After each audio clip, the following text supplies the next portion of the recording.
ನೀವು ಕಡ್ಡಾಯವಾಗಿ ಮಾಡಲೇಬೇಕಾಗಿರುತ್ತೆ. ಇಲ್ಲಿ ಮೇಯ್ನಾಗಿ ಕರ್ನಾಟಕ ಆರೋಗ್ಯ ಸಂಜೀವಿನಿ ಯೋಜನೆ. ಸೊ ಇದೆಲ್ಲ ನಿಮಗೆ ಗೊತ್ತಿರುವಂಥದ್ದು. ಇದು ಕರ್ನಾಟಕ ಸರ್ಕಾರದ ಮಹತ್ತರವಾದಂಥ ಯೋಜನೆ ಆಗಿದೆ. ಸೊ ಏನು ಈ ಯೋಜನೆಯಲ್ಲಿ ಸರ್ಕಾರಿ ನೌಕರರು ಮತ್ತು ಅವರ ಅವಲಂಬಿತ ಕುಟುಂಬ ಸದಸ್ಯರಿಗೆ ನಗದು ರಹಿತ ಚಿಕಿತ್ಸೆಯನ್ನು ಕೊಡುವಂಥ ಒಂದು ಅವಕಾಶವನ್ನು ಕಲ್ಪಿಸಲಾಗಿದೆ. ಸೊ ಈ ಕಲ್ಪಿಸಿರುವಂಥ ಅವಕಾಶವನ್ನು ನಾವು ಅದನ್ನು ಸದುಪಯೋಗ ಅಂತ ಪಡಿಸ್ಕೊಳ್ಳೋದಕ್ಕೆ ನಾವು HRMS ತಂತ್ರಾಂಶದಲ್ಲಿ ನಾವು ಎನ್ರೋಲ್ ಮಾಡುವಂಥದ್ದು ಕಡ್ಡಾಯವಾಗಿರುತ್ತೆ. ಸೊ ಈ ಒಂದು ಯೋಜನೆ ಆರೋಗ್ಯ ಮತ್ತು ಕುಟುಂಬ ಕಲ್ಯಾಣ ಇಲಾಖೆಯಲ್ಲಿ ಬರುವಂಥ SAST ಸಂಸ್ಥೆಯ ಮೂಲಕ ನಿರ್ವಹಿಸಲಾಗ್ತಿದೆ. ಸೊ ಇದ್ರ ಯೋಜನೆಯ ರೂಪುರೇಷೆಗಳಿಗೆ ಬಂದಾಗ ಅದಕ್ಕೆ ತುಂಬ ಆರ್ಡರ್ಸ್ಗಳಿದೆ. ಸೊ ಅದಕ್ಕೆ ರಿಲೇಟೆಡಾಗಿ ಆರ್ಡರ್ಸ್ನ ನೀವು ವೆರಿಫೈ ಮಾಡಿ, ಯಾಕಂದರೆ ಎಲ್ಲ ಆರ್ಡರ್ಸು ಹೇಳೋಕ್ಕಾಗಲ್ಲ. ಸೊ ಇಲ್ಲಿ ನಾನು ಮೇಯ್ನಾಗಿ ಏನು ಕಾನ್ಸಂಟ್ರೇಟ್ ಮಾಡ್ತೀನಿ ಅಂತಂದರೆ ಎಂಟ್ರೀಸ್ ಕಾನ್ಸಂಟ್ರೇಟ್ ಮಾಡ್ತಿದ್ದೀನಿ. ಸೊ ಈಗ ಆಲ್ರೆಡಿ ನೀವು ಸ್ಟಾರ್ಟ್ ಮಾಡಿದ್ದೀರಾ. ಸೊ ಎಷ್ಟು ಜನ ಸ್ಟಾರ್ಟ್ ಮಾಡಿದ್ದೀರಾ? ಓಕೆ, ಈಸಿಯಾಗಿ ಆಗ್ತಾ ಇದೆಯಾ? ಸೊ ತುಂಬ ಈಸಿ ಇದೆ, ತುಂಬ ಟೈಮು ತೊಗೊಳ್ಳಲ್ಲ, ಏನು ಟೆಕ್ನಿಕಲ್ ಇಶ್ಯೂಸ್ ಬರೋಲ್ಲ. ಇದಾಕಿದ್ರೆ ಅದನ್ನು ಬರ್ತಾಯಿಲ್ಲ ESR ಥರ ಅಥವಾ HRMS 2 ಥರ ತುಂಬ ಪ್ರಾಬ್ಲಮ್ಸ್ ರೇಸ್ ಮಾಡಬೇಕು ಅನ್ನೋ ಸಮಸ್ಯೆ ಇಲ್ಲ. ಸೊ ಅದಕ್ಕೊಂದು ಪ್ರಿಪ್ರೇಟರಿ ಆ್ಯಕ್ಟಿವಿಟೀಸ್ನ ನೀವು ಮಾಡಿಕೊಂಡ್ರೆ ಸೊ ಈಸಿಯಾಗಿ ನಾವು ಈ ಆ್ಯಕ್ಟಿವಿಟೀಸ್ನ ಕಂಪ್ಲೀಟ್ ಮಾಡ್ಬೋದು.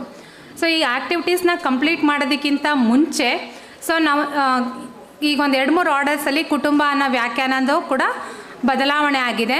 ಸೊ ಈಗ ಎಲ್ರಿಗೂ ಕೂಡ ಇದ್ರ ಬಗ್ಗೆ ನಾಲೆಡ್ಜ್ ಇರೋದ್ರಿಂದ ಮತ್ತೆ ಹೇಳೋ ಅಂಥ ಅವಶ್ಯಕತೆ ಇಲ್ಲ ಅಂತ ಅನ್ಕೋತೀನಿ. ಕುಟುಂಬ ಅಂದರೆ ಏನೋ, ಅದ್ರ ವ್ಯಾಪ್ತಿ ಏನೋ, ಮತ್ತು ಯಾರ್ಯಾರು ಎನ್ರೋಲ್ ಮಾಡಬೇಕು, ಸೊ ಇದರೆಲ್ಲ ಹೇಳೋ ಅಂಥ ಅವಶ್ಯಕತೆ ಇದೆಯಾ?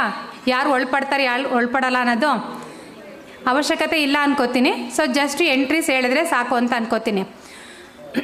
ಇತ್ತು, ಆಮೇಲೆ 17,000 ಆಯಿತು, ಇವಾಗ 27,000 ಆಗಿದೆ. ಸೊ ಇಲ್ಲಿ ಕುಟುಂಬ ಅನ್ನೋದಕ್ಕೆ ಒಂದು ಬೇಕಿದ್ರೆ ರೀಸೆಂಟ್ ಆರ್ಡ್ರನ್ನ ಬೇಕಾದ್ರೆ ನಿಮಗೆ ಒಂದನ್ನು ತೋರಿಸ್ತೀನಿ. ಯಾಕಂದರೆ ನನಗೆ ಮತ್ತೆ ಒಂದು 2-3 ಜನ ಫೋನ್ ಮಾಡಿ ಕೇಳಿದರು. ಇಲ್ಲಿ ಸರ್ಕಾರಿ ನೌಕರನ ಅವರು ಏನಾಗಿರ್ತಾರೆ, ಪತಿ ಅಥವಾ ಪತ್ನಿ ಮತ್ತು ಅವರ ತಂದೆ ಅಥವಾ ತಾಯಿ ಮತ್ತು ಮಕ್ಕಳು, ಅವಲಂಬಿತ ಮಕ್ಕಳು. ಸೊ ಅವ್ರು ಯಾರ್ಯಾರು ಬರ್ತಾರೆ ಅಂತ ಅಂದರೆ ತಂದೆ ತಾಯಿ ಅಂತ ತಗೊಂಡಾಗ ಸೊ ಏನೇನು ಕ್ರೈಟೀರಿಯಾ ಇರಬೇಕು ಅನ್ನೋದನ್ನು DDOsಗಳು ಚೆಕ್ ಮಾಡಬೇಕಾಗುತ್ತೆ. ಸೊ ಒಂದು ಅವರು ಅವಲಂಬಿತರಾಗಿರಬೇಕು ಮತ್ತು ಅವ್ರ ಜೊತೆಯಲ್ಲಿ ವಾಸ ಮಾಡ್ತಾ ಇರಬೇಕು. ಸೊ ಅದೆಲ್ಲ ಏನು ಚೆಕ್ಕಿಂಗ್ ಎಲ್ಲ ನೀವು ಕೇಳ್ಬೋದು, ಅದು ಮಾಡ್ಬೋದಾ ಇದು ಮಾಡ್ಬೋದಾ ಅಂತ. ಅದು DDO ಅವ್ರಿಗೆ ಏನು ಆದೇಶದಲ್ಲಿದೆ ಅದ್ರ ಪ್ರಕಾರ ಕ್ರಮ ವಹಿಸೋದು ಅವ್ರ ಕರ್ತವ್ಯ ಆಗಿರುತ್ತೆ. ಸೊ ಇನ್ನು ಉಳಿದಂತೆ ಮಕ್ಕಳಿಗೆ ಬಂದಾಗ ಸೊ ಇಲ್ಲಿ ಕ್ಲಿಯರಾಗಿ ಕೊಟ್ಟಿದ್ದಾರೆ.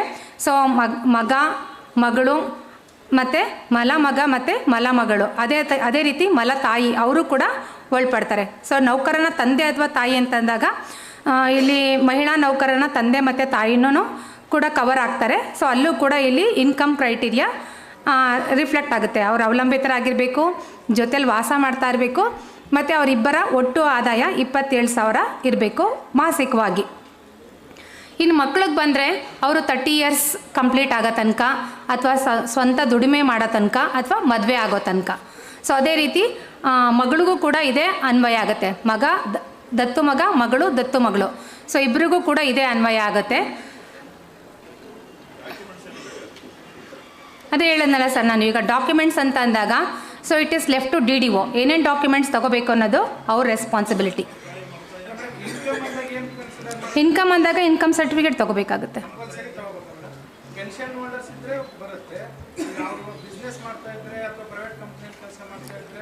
ನಿಮ್ಮ ಹಂತದಲ್ಲಿ ತೊಗೊಳ್ಳಿ, ಯಾವ ಥರ ತೊಗೋಬೋದು ಇನ್ಕಮ್ ಸರ್ಟಿಫಿಕೇಟ್ ಅವ್ರದ್ದು ನೋಡ್ಬಿಟ್ಟು ತೊಗೊಳ್ಳಿ. ಎಸ್,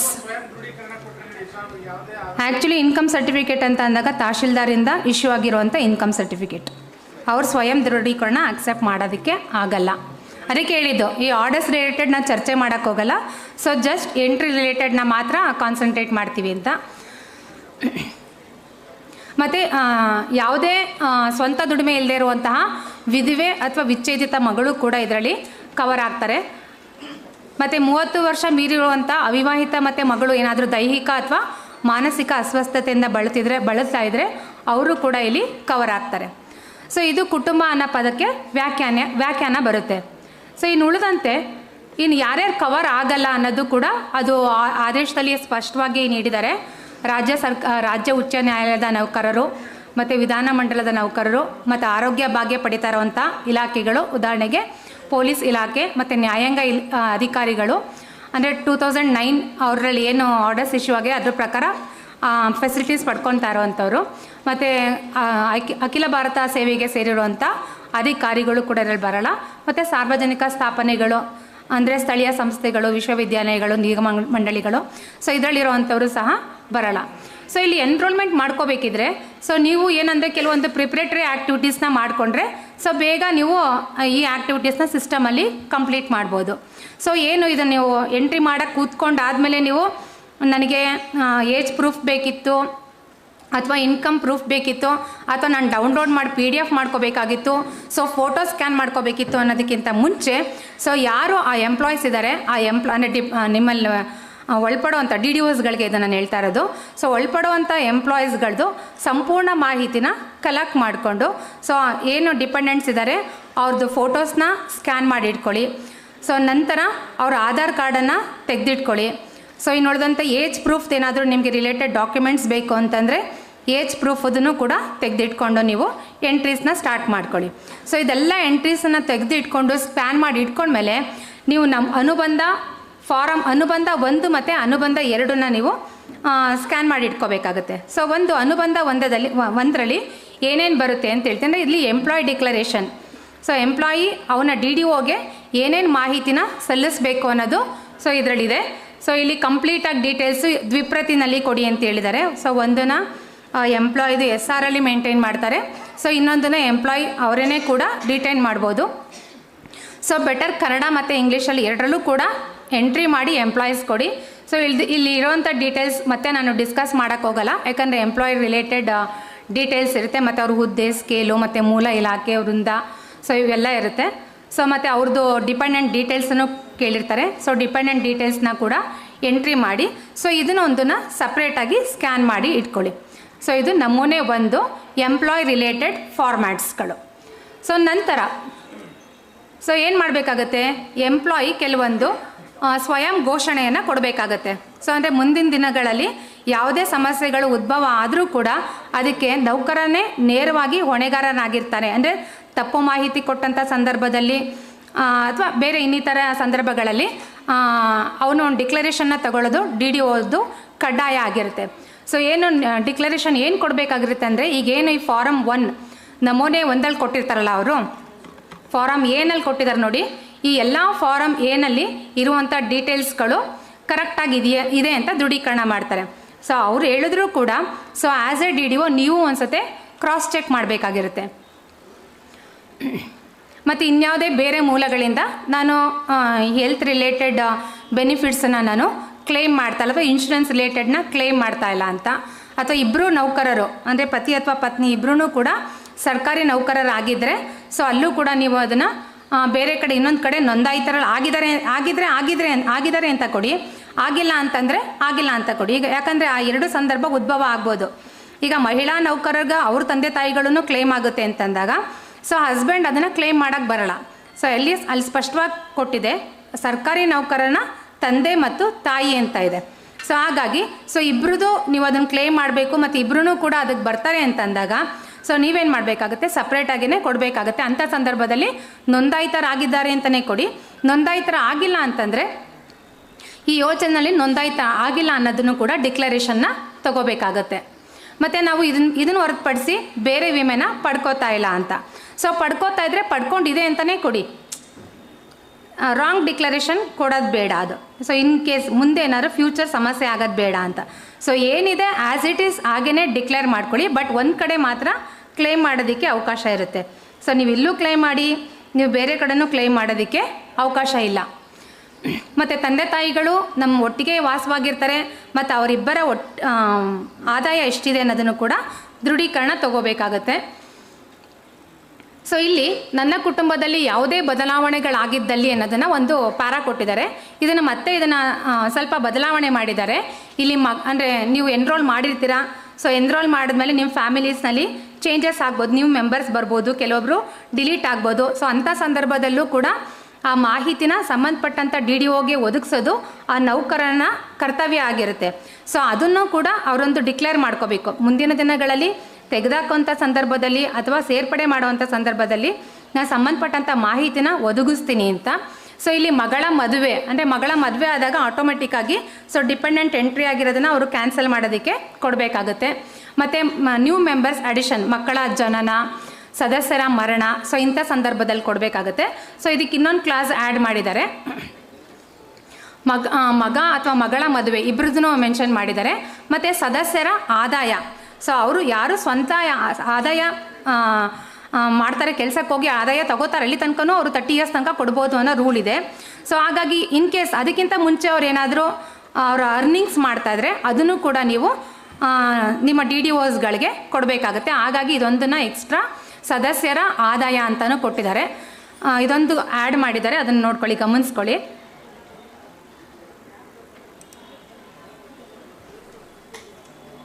ಮತ್ತು ನನ್ನ ಜೊತೆನೇ ವಾಸ ಆಗಿದ್ದಾರೆ ಒಂದು ಸೆಲ್ಫ್ ಡಿಕ್ಲರೇಷನ್ ಕೊಡಬೇಕಾಗುತ್ತೆ. ಅಂದರೆ ಇದರಲ್ಲೇ ಕೊಡ್ತೀರಾ ನೀವು ಅದನ್ನು. ಮತ್ತು ಏನಾದರೂ ಇನ್ ಕೇಸ್ ಏನಾದರೂ ಉಲ್ಲಂಘನೆ ಆದರೆ ಅದಕ್ಕೆ ನಾನು ಬದ್ಧವಾಗಿರ್ತೀನಿ ಅಥವಾ ಆರ್ಥಿಕ ನಷ್ಟವನ್ನು ಹಿಂಬರಿಸ್ಕೊಡ್ತೀನಿ ಅಂತ. ಮತ್ತು ಇನ್ ಕೇಸ್ ನಾನು ರಿಟೈರ್ಡ್ ಆದರೆ ಸೊ ಮುಂದಿನ ದಿನಗಳಲ್ಲಿ ಸ್ಮಾರ್ಟ್ ಕಾರ್ಡ್ ಇಶ್ಯೂ ಆಗುತ್ತೆ ಕಾಸಿಗೆ ಸಂಬಂಧಪಟ್ಟಂಗೆ, ಅದನ್ನು ಹಿಂದಿರುಗಿಸ್ತೀನಿ ಅಂತ. ಸೊ ಇಷ್ಟು ಎಂಪ್ಲಾಯಿಂದ ಪಡ್ಕೊಳ್ಬೇಕಾಗಿರೋಂಥ ಡಿಕ್ಲರೇಷನ್ಸು, ಅಂದರೆ ಸರ್ಕಾರಿ ನೌಕರ ಸ್ವಯಂ ಘೋಷಣೆ ಮಾಡ್ಕೋಬೇಕಾಗಿರುತ್ತೆ. ಸೊ ಇದನ್ನು ಪಡ್ಕೊಳ್ಳೋ ಅಂಥದ್ದು ಆಯಾ DDOಸ್ದು ರೆಸ್ಪಾನ್ಸಿಬಿಲಿಟಿ ಇರುತ್ತೆ. ಓಕೆ, ಕ್ಲಿಯರ್ ಇದು? ಸೊ ಇದನ್ನು ಕೂಡ ನೀವು ಎಂಪ್ಲಾಯ್ ಡಿಕ್ಲರೇಷನ್ ಫಾರಮಲ್ಲೇ ನೀವು ಒಟ್ಟಿಗೆ ಸ್ಕ್ಯಾನ್ ಮಾಡ್ಕೊಳ್ಳಿ. ಇದನ್ನು ಸಪ್ರೇಟಾಗಿ ಸ್ಕ್ಯಾನ್ ಮಾಡೋ ಅವಶ್ಯಕತೆ ಇಲ್ಲ. ಫಾರಮ್ A ಮಾಡಿದಾಗಲೇ ಫಾರಮ್ A1 ಕೂಡ ಒಟ್ಟಿಗೆ ಒಂದೇ ಸ್ಕ್ಯಾನಲ್ಲಿ ಮಾಡ್ಕೊಳ್ಳಿ. Next farm 2. ಸೊ ಇದನ್ನು ಕೂಡ ಎಂಪ್ಲಾಯಿನೇ ಡಿಕ್ಲರೇಷನ್ ಮಾಡ್ಕೊಳ್ಳೋದು. ಸರ್ಕಾರಿ ನೌಕರನ ಪತಿ ಅಥವಾ ಪತ್ನಿ ಸರ್ಕಾರಿ ನೌಕರರಾಗಿದ್ದಲ್ಲಿ ಅವ್ರು ಮಾಡ್ಕೋಬೇಕಾದಂಥ ಘೋಷಣೆ, ಹೌದು ಇವರಿದ್ದಾರೆ, ಸೊ ಇವರು ಬೇರೆ ಇದನ್ನು ಪಡ್ಕೊಂಡಿರೋಣ ಅಂತ ಅವರೊಂದು ಡಿಕ್ಲರೇಷನ್ನ ಮಾಡ್ಕೋಬೇಕಾಗುತ್ತೆ.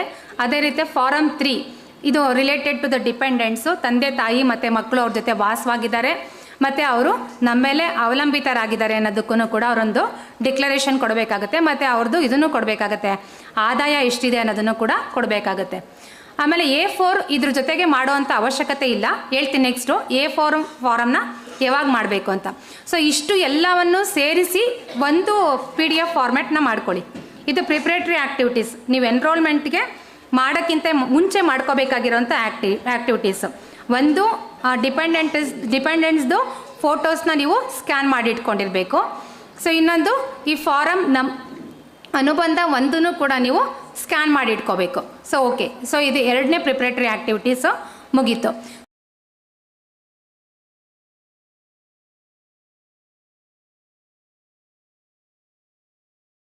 ಆರೋಗ್ಯ ಸಂಜೀವನಿ ಯೋಜನೆ ಅಕ್ಟೋಬರ್ 1, 2025 ಅಧಿಕೃತವಾಗಿ ಜಾರಿಗೊಳ್ಳಲಿದೆ.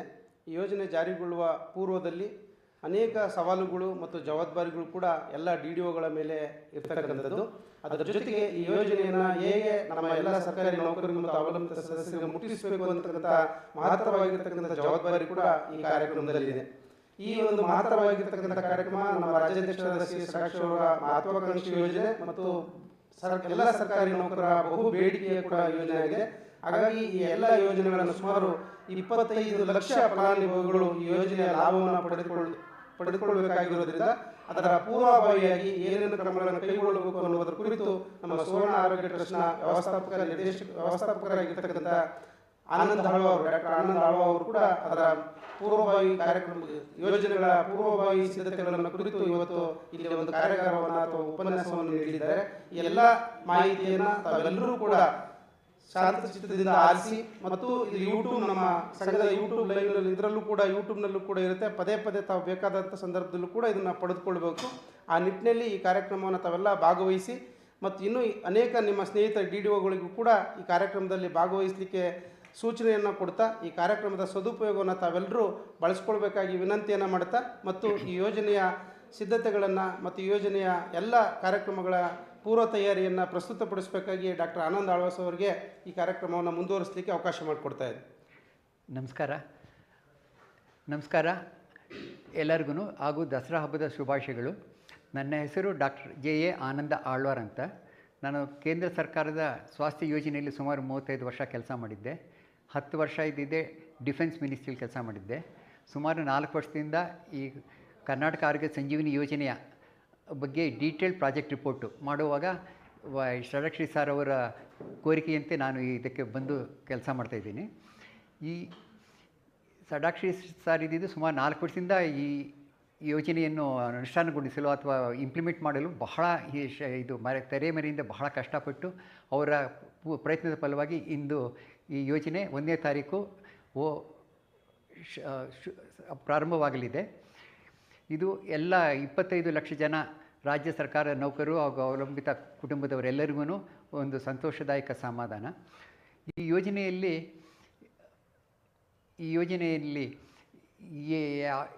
ಯಾವ ರೀತಿ ನಾವು ಎನ್ರೋಲ್ ಮಾಡ್ಕೋಬೇಕು, ಯಾವ ರೀತಿ ಪ್ರಯೋಜನ ಪಡ್ಕೋಬೇಕು, ಏನೇನು ಸೌಲಭ್ಯಗಳಿದೆ, ಇದರಲ್ಲಿ ಡಿ ಡಿ ಒ ಪಾತ್ರವೇನು, ನೌಕರರ ಪಾತ್ರವೇನು, ಅವರ ಫ್ಯಾಮಿಲಿ ಪಾತ್ರಗಳೇನು, ಯಾವ ರೀತಿ ನಾವು ಹೆಚ್ಚಿಗೆ ಎಲ್ಲ ಸೌಲಭ್ಯಗಳನ್ನು ಪಡ್ಕೋಬೋದು ಅನ್ನೋದ್ರ ಬಗ್ಗೆ ಇವಾಗ ಹೇಳ್ತಾ ಹೋಗ್ತೀನಿ.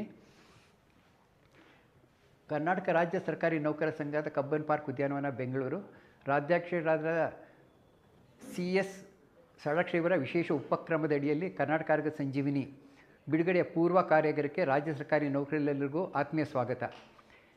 KES ಸೌಲಭ್ಯಗಳ ಈ ಸ್ಕೀಮಿನಲ್ಲಿ ಇರುವ ಸೌಲಭ್ಯಗಳು, ಅರ್ಹತೆ, ನೋಂದಣಿ ಸೌಲಭ್ಯಗಳನ್ನು ಪಡೆದುಕೊಳ್ಳುವ ಹಂತವಾರು ವಿಧಾನಗಳನ್ನು ಹಾಗೂ ಜಾಲತಾಣದ ವಿವರಗಳನ್ನು ಹೇಳಲು ಇವತ್ತು ನಾನು ಇಲ್ಲಿ ಬಂದಿರುತ್ತೇನೆ. ಈ ಕರ್ನಾಟಕ ಆರೋಗ್ಯ ಸಂಜೀವಿನಿ ಯೋಜನೆಯು ಒಂದು ಐಚ್ಛಿಕ, ಅಂದರೆ ಇಷ್ಟಪಟ್ಟರೆ ಬರ್ಬೋದು, ಇಲ್ಲಾಂದರೆ ಬಿಡ್ಬೋದು. ಮತ್ತು ಕಾಂಟ್ರಿಬ್ಯೂಟರಿ ಅಂತಂದರೆ ನಾವು ಈ ಸರ್ಕಾರವು ಸುಮ್ಮನೆ ಒಂದು ಫ್ರೀಯಾಗಿ ಕೊಟ್ಟಿಲ್ಲ, ಅದಕ್ಕೆ ನಾವೂ ಸಹಭಾಗಿತ್ವದಲ್ಲಿ ಅದಕ್ಕೆ ಹಣವನ್ನು ಕೊಟ್ಟು ಈ ಯೋಜನೆಯ ಲಾಭವನ್ನು ಪಡಿತಿದ್ದೀವಿ.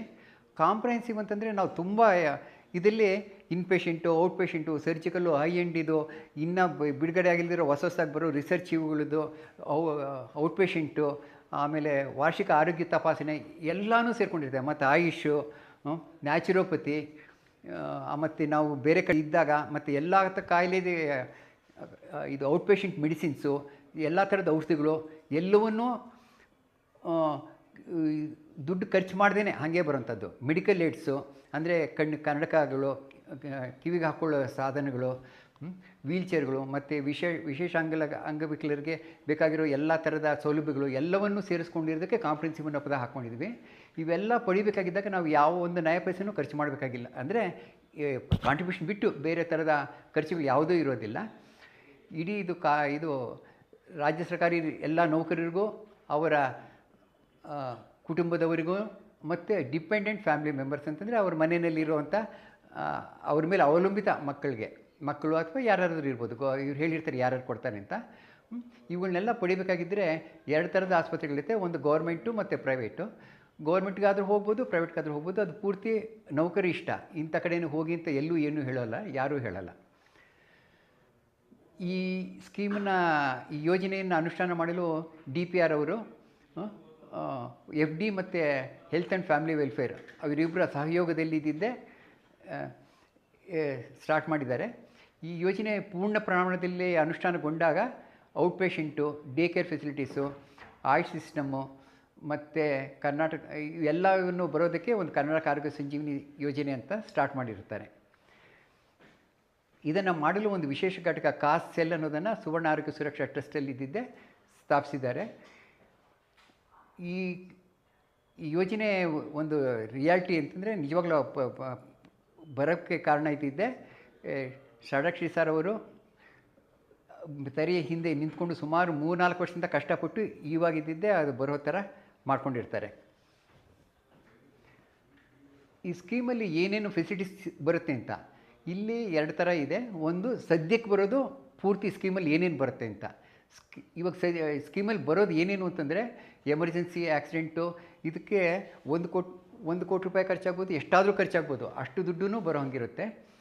ಕನ್ಸಲ್ಟೇಷನ್ ಯಾವ ಡಾಕ್ಟ್ರ್ ನಿಮ್ಮ ಇಷ್ಟ ಬಂದ ಡಾಕ್ಟ್ರನ್ನ ಇಂಥವನ್ನೇ ನೋಡಬೇಕು ಅಂಥವನ್ನೇ ನೋಡಬೇಕು ಅಂತೆಲ್ಲ. ಮೈಸೂರು ಹುಬ್ಳಿ ಡಾಕ್ಟ್ರ್ ನೋಡ್ಬೋದು, ಹುಬ್ಳಿನವರು ಮೈಸೂರು ಡಾಕ್ಟ್ರ್ ನೋಡ್ಬೋದು, ಎಲ್ಲಿ ಬೇಕಾದ್ರೂ ಹೋಗಿ ನೋಡ್ಬೋದು. ಆಮೇಲೆ ಯಾವ ಥರದ ಪರೀಕ್ಷೆಗಳು, ಇದಕ್ಕೆ ದುಡ್ಡಿನ ಲಿಮಿಟೇಷನ್ ಏನಿಲ್ಲ. ಎಲ್ಲ ಥರದ ಪರೀಕ್ಷೆಗಳೂ ಇದು ಇಂಡಿಯಾದಲ್ಲಿ ಅಥವಾ ಕರ್ನಾಟಕದಲ್ಲಿ ಸಿಗೋ ಎಲ್ಲ ಥರದ ಪರೀಕ್ಷೆಗಳಿಗೂ ನಾವು ಇದು ಕ್ಯಾಶ್ಲೆಸ್ಸಾಗಿ ಸಿಗುತ್ತೆ.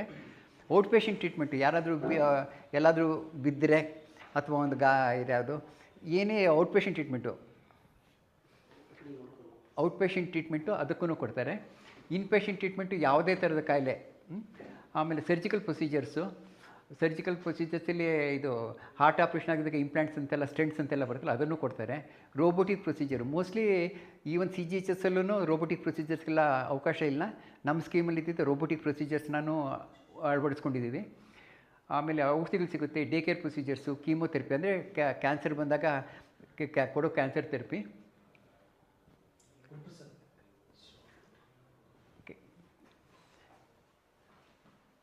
ಆಮೇಲೆ ಇದ್ದಿದ್ದೆ haemodialysis, minor medical procedures, biopsy, surgical tonsillectomy, spinal injections, ಏವಿಷಂಟ್, ಕಣ್ಣಿನ ಪೊರೆ operation, medical equipments like spectacles, hearing aid, rare ಮತ್ತು ತುಂಬ ಬೆಲೆ ಕೆಲವೊಂದು ಆಪ್ರೇಷನ್ಗೆ 30 ಲಕ್ಷ 40 ಲಕ್ಷ ಒಂದೊಂದು ಆಪ್ರೇಷನ್ಗೂ ಆಗುತ್ತೆ ಅಂಥದ್ದು.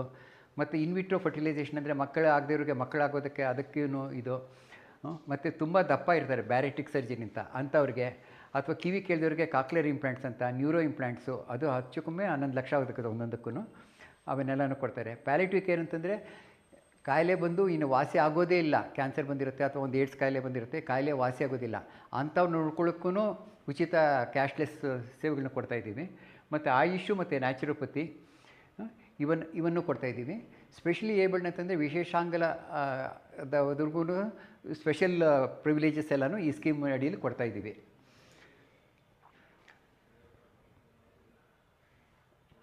ಇದು ವಿಶೇಷಾಂಗದವ್ರಿಗೆ ಏನೇನು ಕೊಡ್ತಾಯಿದ್ದೀವಿ ಅಂತಂದರೆ ಅವ್ರಿಗಾಗಿ ಇರೋವಂಥ ಆಸ್ಪತ್ರೆಗಳನ್ನ ಎಂಪನಲ್ ಮಾಡೋಕ್ಕೆ ಟ್ರೈ ಮಾಡ್ತಾಯಿದ್ದೀವಿ.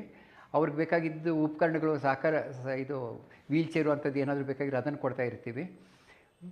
ಆಮೇಲೆ ಇದ್ದಿದ್ದೆ ಕಾಯಿಲೆ ಅವರು ಅಂಗವಿಕಲತೆ ಏನಾದರೂ ಇದ್ದರೆ ಅದನ್ನು ವಾಸಿಯಾಗೋದಕ್ಕೆ ಏನು ಬೇಕೋ ಅದನ್ನು ಕೊಡ್ತಾ ಇರ್ತೀವಿ. ಕಿವಿ ಕೇಳಿಸಿದ್ರಿಗೆ AVT ಥೆರಪಿ ಅಂತ ಕೊಡ್ತಿರ್ತೀವಿ. ಅವ್ರಿಗಾಗಿ ಆ್ಯಂಬುಲೆನ್ಸ್ ಸರ್ವಿ, ಆ್ಯನ್ಯುವಲ್ ಹೆಲ್ತ್ ಚೆಕಪ್ಪು, ಈ ಥರ ಎಲ್ಲನೂ. ಆ್ಯನ್ಯುವಲ್ ಹೆಲ್ತ್ ಚೆಕಪ್ ಅಂದರೆ ಪ್ರತಿಯೊಬ್ಬರಿಗೂ ಕಾಯಿಲೆ ಬರೋಕ್ಕೆ ಮುಂಚೆನೇ ಚೆಕ್ ಮಾಡಿ 40 ವರ್ಷ ಆದವ್ರಿಗೆ ಏನಾದ್ರು ಕಾಯಿಲೆ ಇದ್ದರೆ ಪತ್ತೆ ಹಚ್ಚಿ ಅದಕ್ಕೆ ತಕ್ಕಂಥ ಟ್ರೀಟ್ಮೆಂಟ್ನ ಕೊಡ್ತಾ ಇರ್ತೀವಿ. ಆದರೆ ಈ ಸ್ಕೀಮ್ ಸ್ಟಾರ್ಟ್ ಆಗಬೇಕಾದ್ರೆ ಇಷ್ಟೆಲ್ಲ ಹೇಳಿದಕ್ಕೆ ಒಂದೇ ಸಲ ಸ್ಟಾರ್ಟ್ ಮಾಡೋದು ಸ್ವಲ್ಪ ಕಷ್ಟ ಆಗ್ತಾಯಿದೆ, ಟೆಕ್ನಿಕಲ್ ಪ್ರಾಬ್ಲಮ್ಸು. ಅದರಿಂದ ನಾವೇನು ಮಾಡ್ತಾಯಿದ್ದೀವಿ ಅಂತಂದರೆ ಇನ್ಪೇಷಂಟ್ ಸರ್ವಿಸಸ್ ಮಾತ್ರ, ಅಂದರೆ ಒಳರೋಗಿ ಚಿಕಿತ್ಸೆಗೆ ಮಾತ್ರ ಈ ಸಲ ಇದ್ದಿದ್ದೆ ನಾವು ಟ್ರೀಟ್ಮೆಂಟು ಕೊಡೋದಕ್ಕೆ ಪ್ರಯತ್ನ ಪಡ್ತೀವಿ. 1ನೇ ತಾರೀಕು ಇದ್ದಿದ್ದೆ ಅಕ್ಟೋಬರ್ 1, 25ನೇ ತಾರೀಕು ಒಳರೋಗಿ ಸೇವೆಗಳಿಗೆ ಮಾತ್ರ, ಅದು ಆಲೋಪತಿನಲ್ಲಿ ಇದನ್ನು ಸ್ಟಾರ್ಟ್ ಮಾಡ್ತೀವಿ. ವಿತಿನ್ 3-4 ತಿಂಗಳಲ್ಲಿ ಇದ್ದಿದ್ದೆ ಮಿಕ್ಕ ಎಲ್ಲ ಸೇವೆಗಳನ್ನ ಒಂದೊಂದಾಗಿ ಸೇರಿಸ್ತಾ ಹೋಗ್ತೀವಿ. ಈ ಒಳರೋಗಿ ಸೇವೆಗಳಲ್ಲಿ ಏನು ಮಾಡ್ತಾಯಿದ್ದೀವಿ ಅಂತಂದರೆ surgical packages, medical management packages, surgical and medical oncology ಅಂದರೆ ಕ್ಯಾನ್ಸರ್ ಸಂಬಂಧಪಟ್ಟ ಪ್ಯಾಕೇಜ್ಗಳು, ಡೇ ಕೇರ್ ಅಂತಂದರೆ ಒಂದೇ ದಿನದಲ್ಲೇ ಟ್ರೀಟ್ಮೆಂಟ್ ಮುಗಿಯುವಂಥದ್ದು. ಅದೇನು ಅಂತಂದರೆ ಕಣ್ಣು ಆಪ್ರೇಷನ್ ಆಗಲಿ, ಡಯಾಲಿಸಿಸ್ ಆಗಲಿ, ಹಲ್ಲಿನ ಇದಾಗಲಿ ಚಿಕಿತ್ಸೆಗಳಾಗಲಿ. ಮತ್ತು ಐಕಾಸ್ಟ್ ಪ್ರೊಸೀಜರ್ಸು ಕೆಲವು ಸುಮಾರು ಒಂದು 10 ಲಕ್ಷ 15 ಲಕ್ಷ 20 ಲಕ್ಷದ್ದು ಅಥವಾ 21 ಲಕ್ಷದ್ದು ಅಂಥ ಪ್ಯಾಕೇಜಸ್ನ ಈ ಸ್ಕೀಮಲ್ಲಿ ತಂದಿದ್ದೀವಿ. ಬೋನ್ ಮ್ಯಾರೋ ಟ್ರಾನ್ಸ್ಪ್ಲಾಂಟ್ಗೆ ಹೆಚ್ಚು ಕಮ್ಮಿ 21 ಲಕ್ಷ ರೂಪಾಯಿ ಆಗುತ್ತೆ. ಅದನ್ನು ನಮ್ಮ ಸ್ಕೀಮಲ್ಲಿ ಹಾಕ್ಕೊಂಡಿದ್ದೀವಿ. ಬೇರೆ ಕಡೆಯೆಲ್ಲ ಮೋಸ್ಟ್ಲಿ 7 ಲಕ್ಷ 10 ಲಕ್ಷ ಇದೆ, ಬಟ್ ನಮಗಿದಲ್ಲಿ 21 ಲಕ್ಷನೂ ಕೊಡ್ತಾಯಿದ್ದೀವಿ. ಆದರೆ ಇದೆಲ್ಲ ಕ್ಯಾಶ್ಲೆಸ್ ಅಂತ ಇವಾಗ ಹೇಳಿದ್ದೀವಿ. ಆದರೆ ಇವಾಗ ಸ್ಕೀಮ್ಸ್ ನಾಳೆ ಸ್ಟಾರ್ಟ್ ಆದಾಗ 1ನೇ ತಾರೀಕು ಹೋದಾಗ ಕ್ಯಾಶ್ಲೆಸ್ ಅಂತಂದರೆ ಕೆಲವಕ್ಕೆ ನಾವು ಕ್ಯಾಶ್ ಕೊಡಬೇಕಾಗುತ್ತೆ.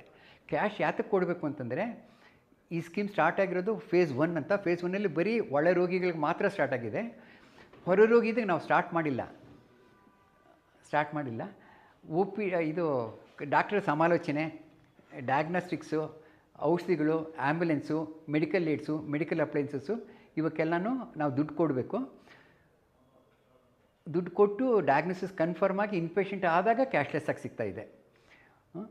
ಆದರೆ ಕೆಲವು ಸಲ ಇದ್ದಿದ್ದೆ ಅದು ಕ್ರಾನಿಕ್ ಡಿಸೀಸಸ್ ಅಂತಂದರೆ ಕೆಲವು ಒಂದು 18-20 ಕಾಯಿಲೆಗಳನ್ನ ಪತ್ತೆ ಹಚ್ಕೊಂಡು ಲಿಸ್ಟ್ ಮಾಡಿದ್ದಾರೆ. ಆ ಕಾಯಿಲೆಗಳಿಗೆ ಸಂಬಂಧಪಟ್ಟ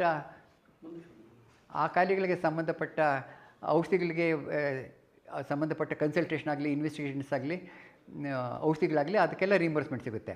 ಆದರೆ ಬರೀ ಔಟ್ ಪೇಷಂಟ್ ಟ್ರೀಟ್ಮೆಂಟೇ ಆಗಿದ್ದರೆ ನಮ್ಗೆ ರೀಂಬರ್ಸ್ಮೆಂಟ್ ಸಿಗೋದು ಸ್ವಲ್ಪ ಕಷ್ಟ ಆಗುತ್ತೆ.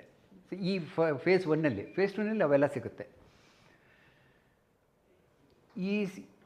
ಈ ಕ್ಯಾಶ್ಲೆಸ್ ಸೇವೆಗಳನ್ನ ಪಡಿಬೇಕು ಅಂದರೆ ಬಹಳ ಇಂಪಾರ್ಟೆಂಟು ನಮಗೇನು ಅಂತಂದರೆ ಫಸ್ಟು ನಾವು ಎನ್ರೋಲ್ ಆಗಬೇಕು, ಸ್ಕೀಮ್ಗೆ ನೋಂದಾಯಿಸ್ಕೊಳ್ಳಿಲ್ಲ ಅಂತಂದರೆ ಮುಂದಕ್ಕೆ ಹೋಗೋಕ್ಕಾಗೋದೇ ಇಲ್ಲ. ಈ ಒಂದು ಎಲ್ಲಕ್ಕಿಂತ ಮುಖ್ಯವಾಗಿ ನೋಂದಾಯಿಸ್ಕೊಳ್ಳೋದು. ಈ ಆಸ್ಪತ್ರೆಗಳಿದ್ದಿದ್ದೆ ಬರೀ ಎಲ್ಲಿ ನೋಂದಾಯಿತ ಆಸ್ಪತ್ರೆಗಳಲ್ಲಿ ಮಾತ್ರ ಈ ಕ್ಯಾಶ್ಲೆಸ್ ಸಿಗುತ್ತೆ. ನಾವು ಎಲ್ಲ ಇಷ್ಟವಾದ ಆಸ್ಪತ್ರೆಗೆಲ್ಲ ಹೋಗೋಕ್ಕಾಗಲ್ಲ.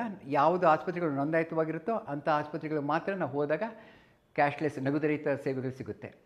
ಆದರೆ ಈ ಆಸ್ಪತ್ರೆಗೆ ಹೋಗಬೇಕಾಗಿದ್ದಾಗ ನಾವು ಯಾವುದೇ ಒಂದು ರೆಫರಲ್ ಲೆಟರ್ ಅಂದರೆ ಈ ಗೌರ್ಮೆಂಟ್ ಡಾಕ್ಟ್ರಿಂದಾಗಲಿ ಡಿಪಾರ್ಟ್ಮೆಂಟಿಂದಾಗಲಿ ಇವರಿಂದಾಗಲಿ ಯಾರಿಂದನೂ ಬರೆಸ್ಕೋಬೇಕಾಗಿಲ್ಲ. ಮೈಸೂರಲ್ಲಿದ್ದರೆ ಹುಬ್ಳಿಗೆ ಹೋಗ್ಬೋದು, ಹುಬ್ಳಿನವ್ರು ಬೆಂಗಳೂರಿಗೆ ಹೋಗ್ಬೋದು. ಇವತ್ತು ನಾನು ಈ ಡಾಕ್ಟ್ರ್ ನೋಡಿದೆ, ನಾಳೆ ಆ ಡಾಕ್ಟ್ರ್ ನೋಡಿದೆ. ನಮಗೆ ಯಾವ ಡಾಕ್ಟ್ರ್ ಇಷ್ಟ ಆಗುತ್ತೋ ಆ ಡಾಕ್ಟ್ರ್ ಹತ್ರನೇ ಹೋಗ್ಬೋದು. ಆದರೆ ಈ ತುಂಬ ಎಕ್ಸ್ಪೆನ್ಸಿವ್ ಅಂತಂದರೆ ಹೈ ಕಾಸ್ಟ್, ಒಂದು 5 ಲಕ್ಷ 10 ಲಕ್ಷ 20 ಲಕ್ಷ ಈ ಥರ ಪ್ರೊಸೀಜರ್ ಬಂದಾಗ ಒಂದು ಆಸ್ಪತ್ರೆಯವರೇ ಚೆಕ್ ಮಾಡಿ ಇಂಥದ್ದು ಏನೇನು ಕಂಡೀಷನ್ಸ್ ಆಗುತ್ತೆ ಅದಕ್ಕಷ್ಟಕ್ಕೂ ಸರ್ಟಿಫಿಕೇಟ್ ಕೊಡ್ತಾರೆ. ಆದರೆ ಪೇಷಂಟ್ ಇದಕ್ಕೆ ಯಾವುದಕ್ಕೂ ಓಡಾಡಬೇಕಾಗಿಲ್ಲ. ಅವ್ರು ಹೋಗೋದು ಬರೀ ಆಸ್ಪತ್ರೆಗೆ, ಆಸ್ಪತ್ರೆ ಡಾಕ್ಟ್ರ್ ನಮ್ಮ ಹತ್ರ ಮಾತಾಡ್ತಾರೆ. ಪೇಷಂಟ್ ಇದ್ದಿದ್ದೆ ಇಲ್ಲಿ ಅಲ್ಲಿ ಎಲ್ಲೂ ಹೋಗುವಂಥ ಅವಶ್ಯಕತೆ ಖಂಡಿತ ಇರಲ್ಲ. ಈ ಮೆಡಿಕಲ್ ರೀಇಂಬರ್ಸ್ಮೆಂಟ್ ಅಂತಂದರೆ ಇವಾಗ ಕ್ಯಾಶ್ಲೆಸ್ ಅಂತ ನಾವು ಹೇಳಿದ್ದೀವಿ. ಕ್ಯಾಶ್ಲೆಸ್ ಅಲ್ಲದೆ ಕೆಲವು ಸಲ ಇದ್ದಿದೆ ರೀಇಂಬರ್ಸ್ಮೆಂಟು. ಇವಾಗ ಯಾವುದೋ ಒಂದು ಆಕ್ಸಿಡೆಂಟ್ ಆಗುತ್ತೆ, ಇದಾಗುತ್ತೆ, ಅಂಥ ಕಡೆ ರೀಇಂಬರ್ಸ್ಮೆಂಟ್ ಬರುತ್ತೆ. ಅಥವಾ ಕರ್ನಾಟಕ ತಗೊಂಡಿದ್ದೀವಿ ಅಂಥದಕ್ಕೆಲ್ಲ ರೀಇಂಬರ್ಸ್ಮೆಂಟ್ ಬೇಕು. ಅಂಥ ಟೈಮಲ್ಲಿ ಇದ್ದಿದ್ದೆ ಏನು ಮಾಡ್ತಾರೆ ಅಂತಂದರೆ, ಇವಾಗ ಇರೋ ಯಾವುದು DPR ಕೆಳಗಡೆ ಇದ್ದಿದ್ದೆ ಒಂದು 505 ಆಸ್ಪತ್ರೆಗಳು ಎಂಪೆನಲ್ ಆಗಿದೆ. ಈ ಆಸ್ಪತ್ರೆಗಳಲ್ಲಿ ಈ ಸ್ಕೀಮ್ಗೆ ಬರೋರು ಬರದಿರೋರು ಯಾರು ಬೇಕಾದರೂ ಹೋಗಿ ಮೆಡಿಕಲ್ ರೀಇಂಬರ್ಸ್ಮೆಂಟ್ನ ಇವಾಗ ಪಡೆಯಬಹುದು. ಆಮೇಲೆ ಈ ಸ್ಕೀಮಲ್ಲಿ ಇನ್ನೊಂದು ಇಷ್ಟು ದಿವಸ ಇಲ್ಲದೇ ಇರೋದು ಹೊಸ್ದಾಗಿ ಬಂದಿರೋದು ಅಂತಂದರೆ, ಇನ್ಶೂರೆನ್ಸ್ ಸ್ಕೀಮಲ್ಲೂ ಭಾಳ ಜನರ ಮನೆಯಲ್ಲಿ ಅವ್ರ ಮಕ್ಕಳು ಯಾರೋ ಒಬ್ರು ಇನ್ಶೂರೆನ್ಸ್ ಇರುತ್ತೆ. ಈ ಸ್ಕೀಮ್ ಬೆನಿಫಿಟ್ಸೂ ಬೇಕಾಗುತ್ತೆ. 2 ಕಡೆಯಿಂದನೂ ತೆಗೆದುಕೋಬೋದು. ಜ್ಯೋತಿ ಸಂಜೀವಿನಿ ಸ್ಕೀಮ್ ಅಂತ ಇಷ್ಟು ದಿವಸ ಇತ್ತಲ್ಲ, ಇದು 1ನೇ ತಾರೀಕಿಂದ ನಿಂತೋಗುತ್ತೆ. ಇನ್ಮೇಲೆ ಇದ್ದಿದ್ದೆ ಜ್ಯೋತಿ ಸಂಜೀವಿನಿ ಬದಲು ಅದನ್ನು ಕರ್ನಾಟಕ ಆರೋಗ್ಯ ಸಂಜೀವಿನಿ ಸ್ಕೀಮ್ ಅಂತ. ಇದು ಕ್ಯಾಶ್ಲೆಸ್ ಆದ್ದರಿಂದ ಮತ್ತು ಇದು ಹೆಚ್ಚಿಗೆ ಎಲ್ಲ ಥರದ ಕಾಯಿಲೆಗಳಿಗೂ ಇರೋದರಿಂದ JC ಸ್ಕೀಮ್ನ ನಿಲ್ಲಿಸ್ತಾ ಇದ್ದಾರೆ. ಔಟ್ ಪೇಷಂಟು ಮತ್ತು ಆಯುಷ್ ಫೆಸಿಲಿಟೀಸು ಮುಂದಿನ ಹಂತದಲ್ಲಿ ಸಿಗುತ್ತೆ. ಈ ಕರ್ನಾಟಕ ಆರೋಗ್ಯ ಸಂಜೀವಿನಿ ಯೋಜನೆ ಕ್ಯಾಶ್ಲೆಸ್ ಸ್ಕೀಮಿಗೆ ಬಂದ್ರೂ ನಾವು ಎಲ್ಲ ಸೌಕರ್ಯಗಳನ್ನು ಕೊಡದೇ ಇರೋದ್ರಿಂದ ಮೆಡಿಕಲ್ ರೀಇಂಬರ್ಸ್ಮೆಂಟ್ ಸ್ಕೀಮಲ್ಲಿ ಇರೋ ಎಲ್ಲ ಸೌಲಭ್ಯಗಳನ್ನು ಇಲ್ಲೂ ಪಡೆದು ಅಲ್ಲಿನೂ ತೆಗೆದುಕೋಬೋದು. ಇಲ್ಲಿ ಏನೇನು ಕೊಡ್ತಾ ಇಲ್ವೋ ಅದನ್ನೆಲ್ಲನೂ ತೆಗೆದುಕೋಬೋದು. ಎಮರ್ಜೆನ್ಸಿ ಮತ್ತು ಆಕ್ಸಿಡೆಂಟ್ ಕೇಸಸ್ಸಲ್ಲಿ ನಾನ್ ಎಂಪಲ್ಡ್ ಆಸ್ಪತ್ರೆಗೆ ಹೋಗಿದ್ದಾಗ ಅದನ್ನು ಈ ಸ್ಕೀಮಲ್ಲಿ ರಿಇಂಬರ್ಸ್ಮೆಂಟ್ ಸಿಗುತ್ತೆ. ಅಲ್ಲಿ ಎಮರ್ಜೆನ್ಸಿನಲ್ಲಿ ಎಲ್ಲೋ ಆಕ್ಸಿಡೆಂಟ್ ಆಯಿತು, ಅಲ್ಲಿ ನಾನ್ ಎಂಪಲ್ಡ್ ಆಸ್ಪತ್ರೆಗೆ ಹೋದೆ ಅಂದರೆ ಅಲ್ಲಿಂದನೂ ದುಡ್ಡು ಕ್ಲೈಮ್ ಮಾಡ್ಕೋಬೋದು, ಅಲ್ಲಿನೂ ಸಿಗುತ್ತೆ. ಈ ಯೋಜನೆ ಸೌಲಭ್ಯ ಪಡೆಯಲು ಏನು ಮಾಡಬೇಕು ಅಂತ ಇದು ನೋಂದಾಯಿಸ್ಕೊಳ್ಳೋದು, ಈ ಸ್ಕೀಮಲ್ಲಿ ನೋಂದಾಯಿಸ್ಕೊಳ್ಳೋದು ಎಲ್ಲಕ್ಕಿಂತ ಬಹಳ ಇಂಪಾರ್ಟೆಂಟು. ಇವಾಗ ಸುಮಾರು ದಿವಸದಿಂದ ಮಾಡಿದ್ರೂ ಹೆಚ್ಚು ಕಮ್ಮಿ ಒಂದು 30,000 ಜನ ಏನೋ ನೋಂದಾಯಿಸ್ಕೊಂಡಿದ್ದಾರೆ.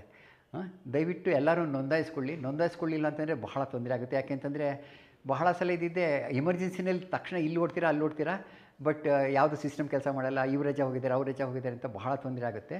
ದಯವಿಟ್ಟು ಎಲ್ಲಕ್ಕಿಂತ ಮುಖ್ಯ ಚೆನ್ನಾಗಿದ್ದಾಗಲೇ ನೋಂದಾಯಿಸ್ಕೊಳ್ಳಿ. ಚೆನ್ನಾಗಿಲ್ಲದಿರುವಾಗ ಲಾಸ್ಟ್ ಮಿನಿಟಲ್ಲಿ ಮಾಡೋಕ್ಕೆ ಹೋಗಬೇಡಿ. ಈ ಸೌಲಭ್ಯ ಪಡೆಯಲು ಯಾವುದೇ ಒಂದು ರೆಫರಲ್ ಲೆಟರು ಗೌರ್ಮೆಂಟ್ ಡಾಕ್ಟ್ರಿಂದಾಗಲಿ ಡಿಪಾರ್ಟ್ಮೆಂಟ್ದಾಗಲಿ ಎಲ್ಲಿಂದನೂ ಬರಬೇಕಾಗಿಲ್ಲ. ನಿಮ್ಗೆ ಇಷ್ಟವಾದ ಆಸ್ಪತ್ರೆ ಇಷ್ಟವಾದ ಡಾಕ್ಟ್ರು, ಗೌರ್ಮೆಂಟ್ ಹತ್ರ ಹೋಗಬೇಕು ಪ್ರೈವೇಟ್ಗೆ ಹೋಗಬೇಕು ಅಂಥದ್ದು ಏನಿರಲ್ಲ. ನಿಮ್ಗೆ ಯಾವ ಡಾಕ್ಟ್ರ್ ಇಷ್ಟ ಆಗುತ್ತೋ ಯಾವ ಆಸ್ಪತ್ರೆ ಇಷ್ಟ ಆಗುತ್ತೋ ಅಲ್ಲಿ ಹೋಗ್ಬೋದು. ಮತ್ತು ಇದು ಯಾವುದು ಜಯದೇವ ಆಸ್ಪತ್ರೆ, ಸಂಜಯ್ ಗಾಂಧಿ ಆಸ್ಪತ್ರೆ, ನಿಮ್ಯಾನ್ಸು ಎಲ್ಲ ಗೌರ್ಮೆಂಟ್ ಆಸ್ಪತ್ರೆಗಳೂ ಇದ್ರಲ್ಲಿ ಸೇರಿರುತ್ತೆ. ಎಕ್ಸೆಪ್ಟ್ PHC ಮತ್ತು CHC ಇವೆರಡನ್ನು ಬಿಟ್ಟು ಇನ್ನೆಲ್ಲ ಗೌರ್ಮೆಂಟ್ ಆಸ್ಪತ್ರೆಗಳನ್ನ ನಾವು ಸೇರಿಸಿದ್ದೀವಿ. ಇವತ್ತಿನ ಇದಕ್ಕೆ 250 ಪ್ರೈವೇಟ್ ಆಸ್ಪತ್ರೆಗಳನ್ನ ಇದನ್ನೆಲ್ಲನೂ ಎಂಪ್ಯಾನಲ್ ಅಂತ ಮಾಡ್ಕೊಂಡಿದ್ದೀವಿ. ಇವುಗಳ ವಿವರ ಎಲ್ಲನೂ ಗೌರ್ಮೆಂಟ್ ಆಸ್ಪತ್ರೆಗಲಿ ಪ್ರೈವೇಟ್ ಆಸ್ಪತ್ರೆ ಆಗಲಿ ಡಿಸ್ಟ್ರಿಕ್ಟ್ ವೈಸ್ ಅಂದರೆ ಜಿಲ್ಲಾವಾರು ವಿಂಗಡಣೆ ಮಾಡಿ ಗೌರ್ಮೆಂಟ್ ಯಾವುದು ಪ್ರೈವೇಟ್ ಯಾವುದು ಆ ಆಸ್ಪತ್ರೆ ಹೆಸರು, ಅವರ ಅಡ್ರೆಸ್ಸು, ಅವ್ರ ಫೋನ್ ನಂಬರು, ಅವ್ರ ಮೇಲ್ ID, ಅಲ್ಲೊಬ್ಬರು ಡಾಕ್ಟ್ರನ್ನ ಒಂದು ಫೋನ್ ನಂಬರ್ ಮೊಬೈಲ್ ನಂಬರು ಕೊಟ್ಟಿರ್ತೀವಿ. ತಮಗೆ ಏನೇ ಕಷ್ಟ ಆದ್ರೂ ಆ ಡಾಕ್ಟ್ರ್ ಇದ್ದೇನು ಮಾತಾಡಿದ್ರೆ ಅವ್ರು ಇದು ಮಾಡ್ತಾರೆ. ಈ ಸ್ಕೀಮಲ್ಲಿ ನಾವು ಯೋಜನೆಯ ಇದು ಸೌಲಭ್ಯನ ಪಡಿಬೇಕು ಅಂತಂದರೆ ಬಹಳ ಇಂಪಾರ್ಟೆಂಟ್ ಪರ್ಸನ್ ಈ ಸ್ಕೀಮಲ್ಲಿ ಇರೋರು ಯಾರು ಅಂತಂದರೆ ಆರೋಗ್ಯ ಮಿತ್ರ ಅಂತ. ಆರೋಗ್ಯ ಮಿತ್ರ ಅನ್ನೋರು ಪ್ರತಿಯೊಂದು ಆಸ್ಪತ್ರೆಯಲ್ಲೂ ಇರ್ತಾರೆ. ಈ ನಮಗೆ ಏನೇ ಕಾಯಿಲೆ ಬಂದ್ರೂ ಫಸ್ಟು ನಮ್ಮದು ವೆಬ್ಸೈಟ್ ಇರುತ್ತೆ. ವೆಬ್ಸೈಟಲ್ಲಿ ಹೋಗಿಬಿಟ್ಟು ಆರೋಗ್ಯ ಮಿತ್ರ ಅವ್ರನ್ನ ನಾವು ನೋಡಬೇಕು. ಆರೋಗ್ಯ ಮಿತ್ರ ಇದ್ದಿದ್ದೆ ನಮ್ಮ ಇದು ಡೀಟೇಲ್ಸನ್ನ ತೆಗೆದುಕೊಂಡು ನಮ್ಮ ಪೋರ್ಟಲಲ್ಲಿ ಇದ್ದಿದ್ದೆ ನಮ್ಮ ಹೆಸರನ್ನ ನೋಂದಾಯಿಸಿದ್ರೆ ಮಾತ್ರ ನಮಗೆ ಈ ಯೋಜನೆಯಲ್ಲಿ ಸೌಲಭ್ಯಗಳನ್ನು ಪಡೆಯಲು ಅವಕಾಶವಿರುತ್ತದೆ. ಇದು ಎನ್ರೋಲ್ ಅಂತಂದರೆ ನಮ್ಮ ಸ್ಕೀಮಲ್ಲಿ ಹೇಗೆ ನಾವು ನೋಂದಣಿ ಮಾಡ್ಕೋಬೋದು ಅಂತ. ಈ ನೋಂದಣಿ ಮಾಡ್ಕೊಳ್ಳೋದಕ್ಕೆ ಎರಡು ಥರ ಮಾಡ್ಕೋಬೋದು. ಒಂದು ಹಾರ್ಡ್ ಕಾಪಿ ಅಂತಂದರೆ ಪೇಪರ್ ಮುಖಾಂತರ ನಾವು ಗೌರ್ಮೆಂಟ್ ಅವ್ರು ಇದ್ದಿದ್ದೆ ಸರ್ ನೆಕ್ಸ್ಟ್ ಗೌರ್ಮೆಂಟ್ ಅವ್ರು ಇದ್ದಿದ್ದೆ ಒಂದು ಪ್ರಿಸ್ಕ್ರೈಬ್ ಫಾರ್ಮೇಟ್ ಕೊಟ್ಟಿದ್ದಾರೆ. ಅದರಲ್ಲಿ ಕುಟುಂಬ ಅಂದರೆ ಏನು, ಕುಟುಂಬದಲ್ಲಿ ಯಾರ್ಯಾರು ಎಲಿಜಿಬಿಲಿಟಿ ಇದ್ದಾರೆ, ಯಾರ್ಯಾರು ಎಲಿಜಿಬಲ್ ಅಲ್ಲ, ಮತ್ತು ಒಂದು ಫಾರ್ಮ್ಸ್ ಒಂದು ಮಾಡಬೇಕಾಗಿದ್ದರೆ ಇದು ಅಪ್ಲಿಕೇಶನ್ ಫಾರಮ್ಮು, ಮತ್ತು ಇದು ಅದು ಇದು ಮಕ್ಕಳಿಗೆ ಅವ್ರು 30 ವರ್ಷ ದಾಟಿರಬಾರ್ದು, ಮದುವೆ ಆಗಿರಬಾರ್ದು, ಮತ್ತು ಕೆಲಸದಲ್ಲಿ ಇರಬಾರ್ದು. ಈ ಥರದ್ದೆಲ್ಲ ಸೆಲ್ಫ್ ಡಿಕ್ಲರೇಷನ್ ಅಂತಂದರೆ ಅವರು ನೀವು ಹೋಗಿ ಬೇರೆ ಕಡೆಯಿಂದ ಸರ್ಟಿಫಿಕೇಟ್ ಏನು ತರಬೇಕಾಗಿಲ್ಲ. ಗೌರ್ಮೆಂಟ್ ಸರ್ವೆಂಟೇನೆ ಅಥವಾ ಗೌರ್ಮೆಂಟ್ ಎಂಪ್ಲಾಯಿನೇ ಅವರೇ ಡಿಕ್ಲೇರ್ ಮಾಡ್ಬೋದು ಸೆಲ್ಫ್ ಡಿಕ್ಲರೇಷನು. ಇನ್ಕಮ್ ಸರ್ಟಿಫಿಕೇಟ್ಗೆ ಇಲ್ಲಿ ಹೋಗ್ಬೇಕಾ ಅಲ್ಲಿ ಹೋಗ್ಬೇಕಂದ್ರೆ ಇಲ್ಲ, ನೀವು ಗೌರ್ಮೆಂಟ್ ಸರ್ವೆಂಟ್ ಏನು ಹೇಳ್ತಾರೋ ಅದನ್ನೇ ಇದು DDOಗಳು ಒಪ್ಕೊಳ್ತಾರೆ. ಇದು ಸರ್ಟಿಫಿಕೇಟ್ ಬೇಕೇ ಬೇಕು ಅನ್ನೋದು ಬರೀ ಮ್ಯಾರೇಜಲ್ಲಿ ಮ್ಯಾರೇಜ್ ಸರ್ಟಿಫಿಕೇಟ್ ಒಂದು ಲೀಗಲ್ ಆಗಿ ಡಾಕ್ಯುಮೆಂಟು ಅದು ಬೇಕಾಗುತ್ತೆ, ಸೆಲ್ಫ್ ಡಿಕ್ಲರೇಷನ್ ಆಗಲ್ಲ.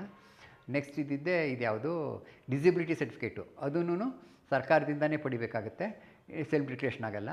ಆದರೆ ಇವರು ವಯಸ್ಸಿನ ಬಗ್ಗೆ ಅಥವಾ ಇನ್ಕಮ್ ಬಗ್ಗೆ ಅಥವಾ ನನ್ನ ಮೇಲೆ ಡಿಪೆಂಡ್ ಆಗಿದ್ದಾರೆ, ನನ್ನ ಹತ್ರ ವಾಸವಾಗಿದ್ದಾರೆ, ಇದನ್ನೆಲ್ಲನೂ ಸೆಲ್ಫ್ ಡಿಕ್ಲರೇಷನು ಅಂದರೆ ಎಂಪ್ಲಾಯಿನೇ ಕೊಡಬಹುದು. ಮತ್ತು ಇದು ಸ್ಪೌಸ್ ಅಂತಂದರೆ ಸಂಗಾತಿ ಅಂತಂದರೆ ಗಂಡ ಅಥವಾ ಹೆಂಡತಿ ಇಬ್ಬರಲ್ಲಿ ಒಬ್ಬರು.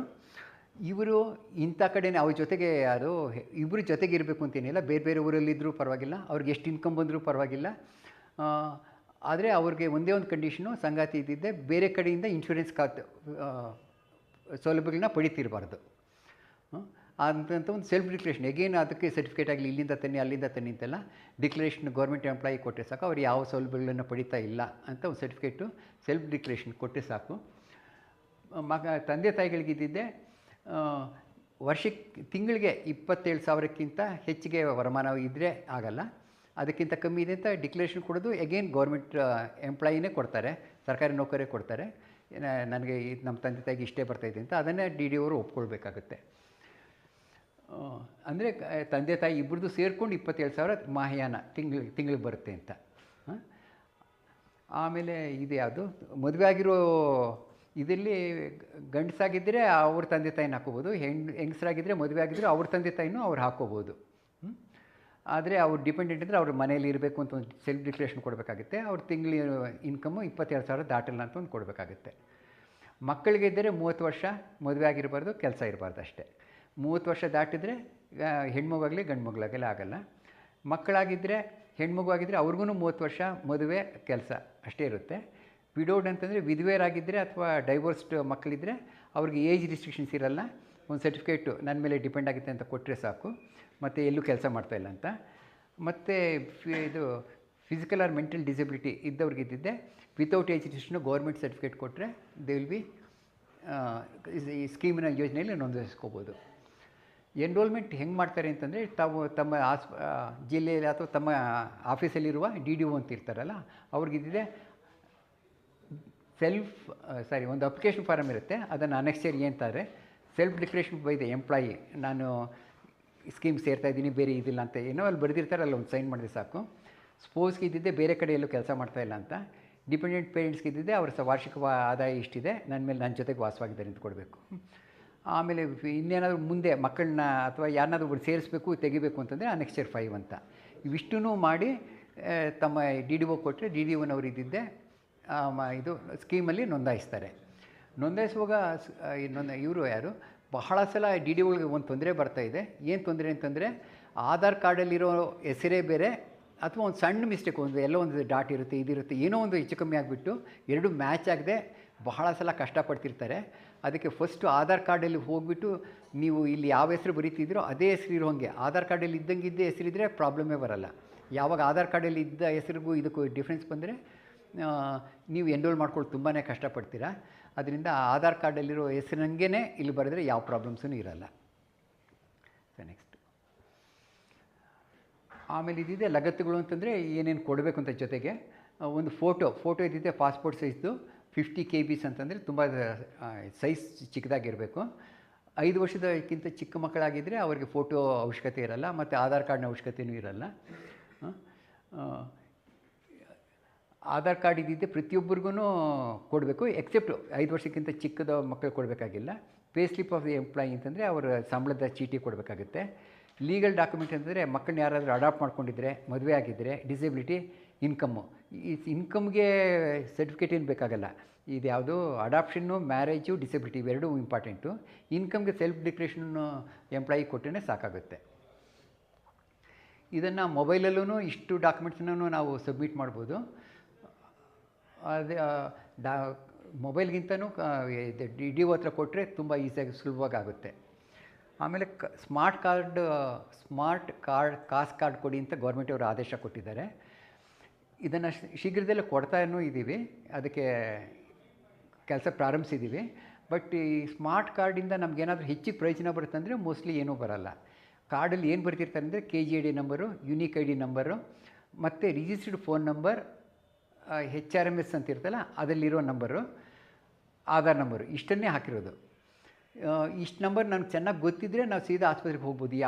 ಯಾವುದೋ ಸ್ಮಾರ್ಟ್ ಕಾರ್ಡು ಬೇಕಾಗಿಲ್ಲ, ಅಥವಾ ಇದು ಯಾವುದು KGID ಕಾರ್ಡು ಬೇಕಾಗಿಲ್ಲ, ಆಧಾರ್ ಕಾರ್ಡು ಬೇಕಾಗಿಲ್ಲ. ಎಲ್ಲಿವರೆಗೆ ನಮ್ಮ ನಂಬರ್ ಚೆನ್ನಾಗಿ ಗೊತ್ತಿದೆ ಅಂತ. ಆದರೆ ಇವನ್ನು ಎತ್ಕೊಂಡು ಹೋದಾಗ ಏನಾಗುತ್ತೆ ಅಂತಂದರೆ ನಾವು ತಪ್ಪು ನಂಬರ್ ಹೇಳಿ ಇಲ್ಲಿ ಹುಡುಕಿ ಅಲ್ಲಿ ಹುಡುಕಿ ಅದು ತಪ್ಪಿಟ್ಟು ಕ್ಲೀನಾಗಿ ಒಂದೇ ಜಾಗದಲ್ಲಿ ಸಿಗುತ್ತೆ. ಸ್ಮಾರ್ಟ್ ಕಾರ್ಡಲ್ಲಿ ಹೋದಾಗ ಒಂದೇ ಕಾರ್ಡು. ಸ್ಮಾರ್ಟ್ ಕಾರ್ಡ್ ಅಲ್ಲದೆ ಹೋದರೆ KGID ಕಾರ್ಡ್ ಎತ್ಕೊಂಡೋಗಿರ್ತೀವಿ.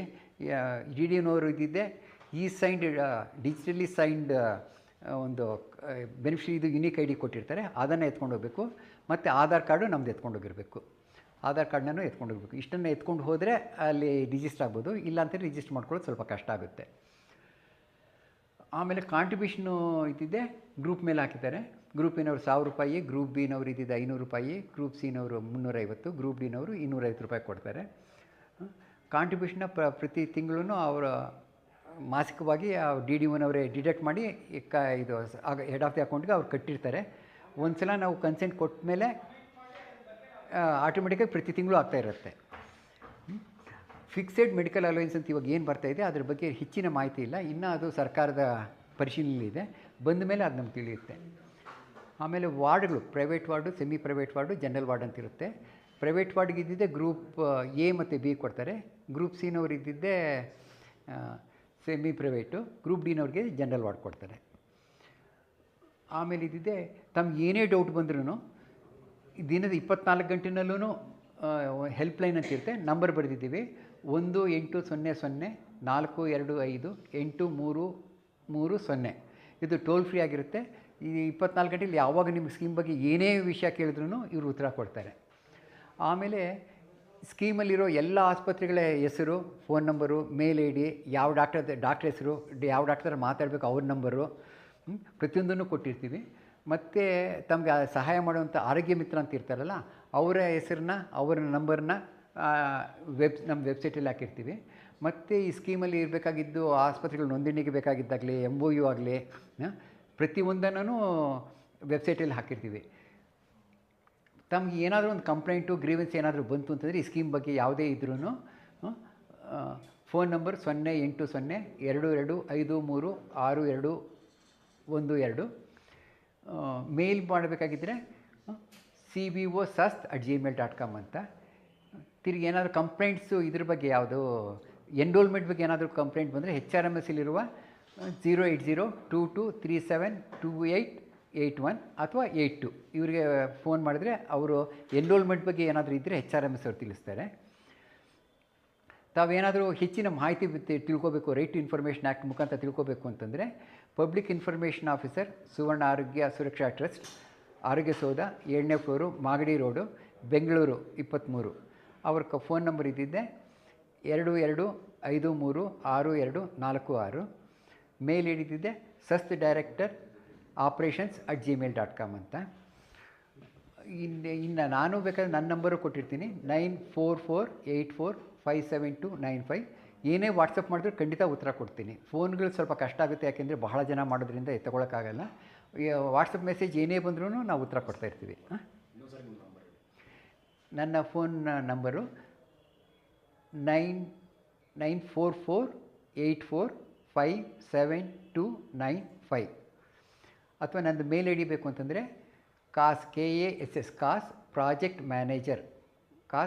manager @gmail.com ಅಂತಂದರೆ ಅದಕ್ಕೂ ನಾವು ಉತ್ತರ ಕೊಡ್ತೀವಿ. ಆಮೇಲೆ ತಮ್ಗೆ ಏನೇ ಡೌಟ್ ಬಂದ್ರೂ ತಾವು ಏನು ಪ್ರಶ್ನೆ ಕೇಳ್ತೀರೋ ಅದನ್ನೆಲ್ಲನೂ ನಾವು ಸಸ್ನ ವೆಬ್ಸೈಟಲ್ಲಿ ಹಾಕ್ತಾಯಿರ್ತೀವಿ. Frequently as question. ಇವಾಗ ತಮಗೇನು ಡೌಟ್ ಬಂತು ಅದೇ ಥರ ಬೇರೆಯವ್ರಿಗೂ ಬಂದಿರ್ಬೋದು. ಪ್ರತಿಯೊಬ್ಬರಿಗೂ ಉತ್ತರ ಕೊಡೋ ಬದಲು ನಾವು ಫ್ರೀಕ್ವೆಂಟ್ಲಿ ಆಸ್ ಕ್ವಶನ್ಸ್ ಅಂತಂದ್ಬಿಟ್ಟು ಅದನ್ನು ವೆಬ್ಸೈಟಲ್ಲಿ ಹಾಕಿರ್ತೀವಿ. ಅದು ಬೇರೆಯವ್ರಿಗೂ ಒಂದೇ ಉತ್ತರ ಆಗಿರುತ್ತೆ.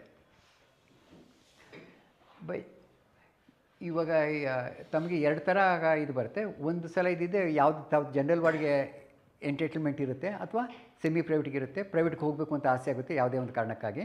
ಅಂಥ ಟೈಮಲ್ಲಿ ಇದ್ದಿದ್ದೆ ಆ ಡಿಫ್ರೆನ್ಸ್ ಅಮೌಂಟು ಈ ವಾರ್ಡ್ಗೆ ಇಷ್ಟು ಅಂತ ನಮ್ಮ ಪ್ಯಾಕೇಜಲ್ಲಿ ಫಿಕ್ಸ್ ಆಗಿದೆ, ಅದಾಗ ಪ್ರೈವೇಟ್ ವಾರ್ಡ್ಗೆ ಇಷ್ಟು ಅಂತ ಫಿಕ್ಸ್ ಆಗಿರುತ್ತೆ. ಆ ಡಿಫ್ರೆನ್ಸ್ ಅಮೌಂಟ್ ಕೊಟ್ಟರೆ ಸಾಕು, ತಮ್ಮ ಇಷ್ಟ ಬಂದಾಗ ಇದ್ದಿದೆ ತಾವು ಪ್ರೈವೇಟ್ ವಾರ್ಡ್ಗೆ ಹೋಗ್ಬೋದು, ಸೆಮಿ ಪ್ರೈವೇಟ್ಗೂ ಹೋಗ್ಬೋದು ಜನರಲ್ಲಿಂದ. ಅದೇ ಥರ ಇಂಪ್ಲಾಂಟ್ಸು ಕಣ್ಣಿಗಿದ್ದಿದೆ. ಇವಾಗ ಲೆನ್ಸ್ ಹಾಕ್ಸ್ಕೊಳ್ತಾರೆ, ಕಾಂಟ್ಯಾಕ್ಟ್ ಲೆನ್ಸರು. ಅವಾಗ ಐ ಒ ಎಲ್ ಅಂತ ಹಾಕ್ತಾರೆ ಕಣ್ಣು ಆಪ್ರೇಷನ್ ಆದಮೇಲೆ.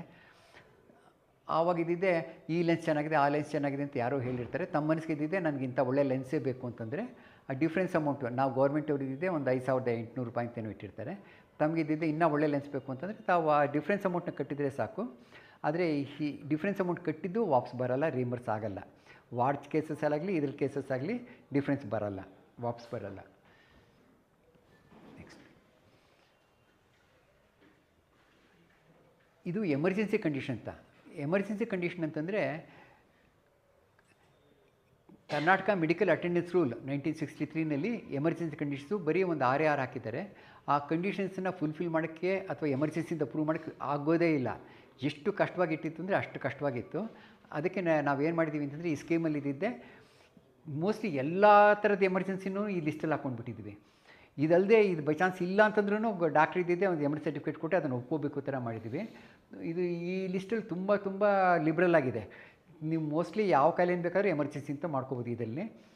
ಅಕ್ಯೂಟ್ ಕನೋರಿ ಸಿಂಡ್ರೋಮ್ಸು, ಅಕ್ಯೂಟ್ ಲಿಂಬ್ ಇಸ್ಕೀಮಿಯಾ ಅಂದರೆ ಕಾಲು ನೋವು ಬರೋದು, ಆಮೇಲೆ ಇದಿದೆ ಅಕ್ಯೂಟ್ ಅಬ್ಡೋಮೆನ್ ಅಂದರೆ ತುಂಬ ಹೊಟ್ಟೆ ನೋವು, ಸಡನ್ನಾಗಿ ಹೊಟ್ಟೆ ನೋವು ಬಂತು, ಮತ್ತು ರೋಡ್ ಟ್ರಾಫಿಕ್ ಆಕ್ಸಿಡೆಂಟ್ಸು, ಪಾಯ್ಸನ್ ತಗೊಂಡಿದ್ದು.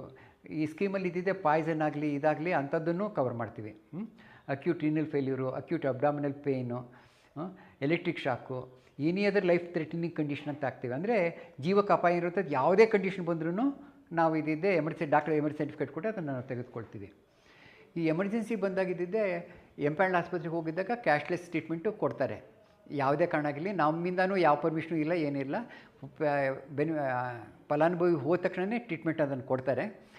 ಯಾವುದೇ ಕಾರಣಕ್ಕಾಗಿ ತಾವು ಎನ್ರೋಲೇ ಮಾಡ್ಕೊಂಡಿಲ್ಲ, ಗೌರ್ಮೆಂಟ್ ಎಂಪ್ಲಾಯಿ ಎಲಿಜಿಬಲ್ ಆಗಿರ್ತೀರ, ಆದರೆ ತಾವಿದ್ದಿದ್ದೆ ಸಿಸ್ಟಮಲ್ಲಿ ಇದು ಸ್ಕೀಮಲ್ಲಿ ತಾವು ಎನ್ರೋಲ್ ಮಾಡ್ಕೊಂಡಿಲ್ಲ ಅಥವಾ ನೋಂದಣಿ ಮಾಡ್ಕೊಂಡಿರಲ್ಲ. ಅಂಥ ಟೈಮಲ್ಲಿ ಇದ್ದಿದ್ದೆ ನಾನು ಗೌರ್ಮೆಂಟ್ ಕಾರ್ಡ್ ಇದು ಗೌರ್ಮೆಂಟ್ ID ಕಾರ್ಡ್ನ ತಾವು ತೋರಿಸ್ಬಿಟ್ಟು ನಾನಿದ್ದಿದ್ದೆ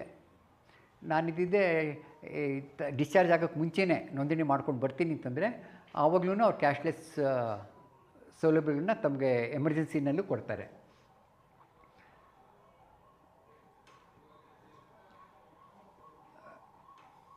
ನೆಕ್ಸ್ಟ್,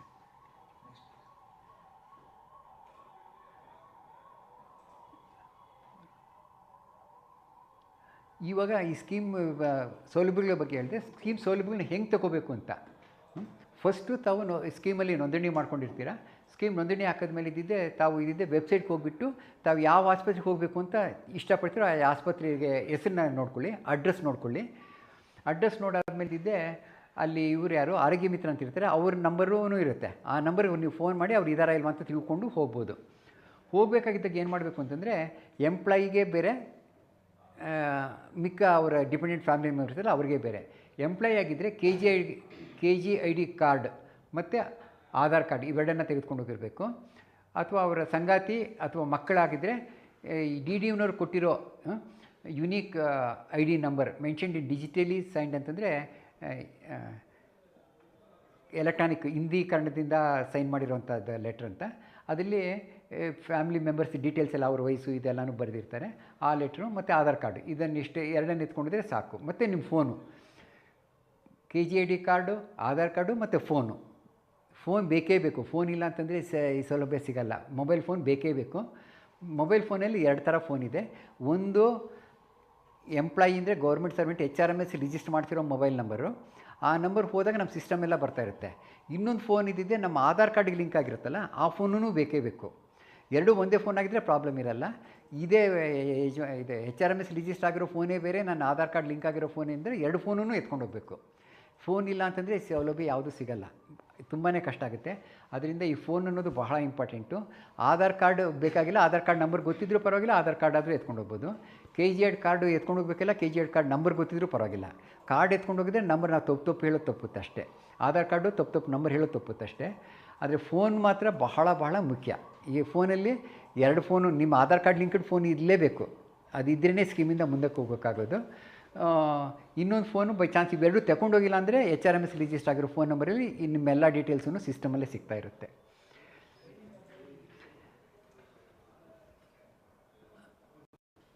ಸಿಸ್ಟಮಲ್ಲಿ ಇವಾಗ ನೀವು ಆಸ್ಪತ್ರೆಗೆ ಹೋದಾಗ ನೀವು ಯಾರು ಅಂತ ಹೆಂಗೆ ಪತ್ತೆ ಹಚ್ತಾರೆ ಅಂತಂದರೆ, KGAD ಕಾರ್ಡಿಂದ ಪತ್ತೆ ಹಚ್ಚಲ್ಲ, ಆಧಾರ್ ಕಾರ್ಡಿಂದ ಪತ್ತೆ ಹಚ್ಚಲ್ಲ, ಅಥವಾ ನಿಮ್ಮ ಫೋನಿಂದನೂ ಪತ್ತೆ ಹಚ್ಚಲ್ಲ. ನೀವು ಇದಕ್ಕೆ ಕೊಟ್ಟು ಯಾವುದಾದ್ರೂ ಒಂದು ನಂಬರ್ನ ಸಿಸ್ಟಮಲ್ಲಿ ಹಾಕಿದಾಗ ನಿಮ್ಮ ಫೋಟೋ, ನಿಮ್ಮ ಇದು ಸಂಬಳ, ನಿಮ್ಮ ಫ್ಯಾಮ್ಲಿ ಎಲ್ಲ ಡೀಟೇಲ್ಸೂ ಅಲ್ಲಿ ಬರುತ್ತೆ, ಫೋಟೋಯಿಂದ ಪ್ರತಿಯೊಂದು ಬರುತ್ತೆ. ಅದನ್ನು ನೋಡಿಕೊಂಡು ನಾವು ಪತ್ತೆ ಹಚ್ತೀವಿ. ಅಂದರೆ ಇದು ಒಂದು ನಿಮ್ಮ ಡೀಟೇಲ್ಸ್ ಎಲ್ಲ ನೋಡಬೇಕು ಅಂದರೆ ನಿಮ್ಮ ಕಾರ್ಡನ್ನು ಎತ್ಕೊಂಡು ಹೋಗೋ ಬದಲು ಸಿಸ್ಟಮಲ್ಲೇ ಥ್ರೂಔಟ್ ಎಲ್ಲ ಆಸ್ಪತ್ರೆಗಳಲ್ಲೂ ಈ ಸಿಸ್ಟಮ್ ಇರುತ್ತೆ. ಆ ಸಿಸ್ಟಮಲ್ಲಿ ಇದ್ದಿದ್ದೆ ನೀವು ಇದಿದೆ, ನಿಮ್ಮ ಫೋಟೋ ಬರುತ್ತೆ, ಈ ಎಂಪ್ಲಾಯಿ ಜೊತೆಗೆ ನಿಮ್ಮ ಸಂಬಂಧ ಏನು ಅಂತ, ನಿಮ್ಮ ವಯಸ್ಸು, ಲಿಂಗ, ಮತ್ತು ವಾರ್ಡ್ ಎಂಟೈಟಲ್ಮೆಂಟು, ಪೇ ಸ್ಲಿಪ್ಪು ಪ್ರತಿಯೊಂದೂ ಅಲ್ಲಿರುತ್ತೆ. ಆಮೇಲೆ ಒಂದು ಸಲ ಇದ್ದಿದ್ದೆ ಫೋಟೋ ಇವರೇ ಅಂತ ಗೊತ್ತಾದರೆ ಅವರಿದ್ದಿದೆ ಆರೋಗ್ಯ ಮಿತ್ರ ಅವರು ಆಸ್ಪತ್ರೆಗೆ ಹೋಗಿಬಿಟ್ಟು ಆಸ್ಪತ್ರೆಯಲ್ಲಿ ಒಂದು ರಿಜಿಸ್ಟರ್ ಮಾಡಿಸ್ಬಿಟ್ಟು ಆ ನಂಬರ್ ಇಲ್ಲಿಗೆ ಹಾಕಿ ತಿರುಗಿ ನಿಮ್ಮ ಆಧಾರ್ ನಂಬರ್ದು ಒಂದು OTP ಕೊಡ್ತಾರೆ. ನೀವು OTP ಕೊಟ್ಟರೆ ಅದು ರಿಜಿಸ್ಟರ್ ಆಗ್ತೀರಾ. ರಿಜಿಸ್ಟರ್ ಆದಮೇಲೆ ಆ ಸೌಲಭ್ಯಗಳೆಲ್ಲ ಸಿಗೋಕ್ಕೆ ಸ್ಟಾರ್ಟ್ ಆಗುತ್ತೆ.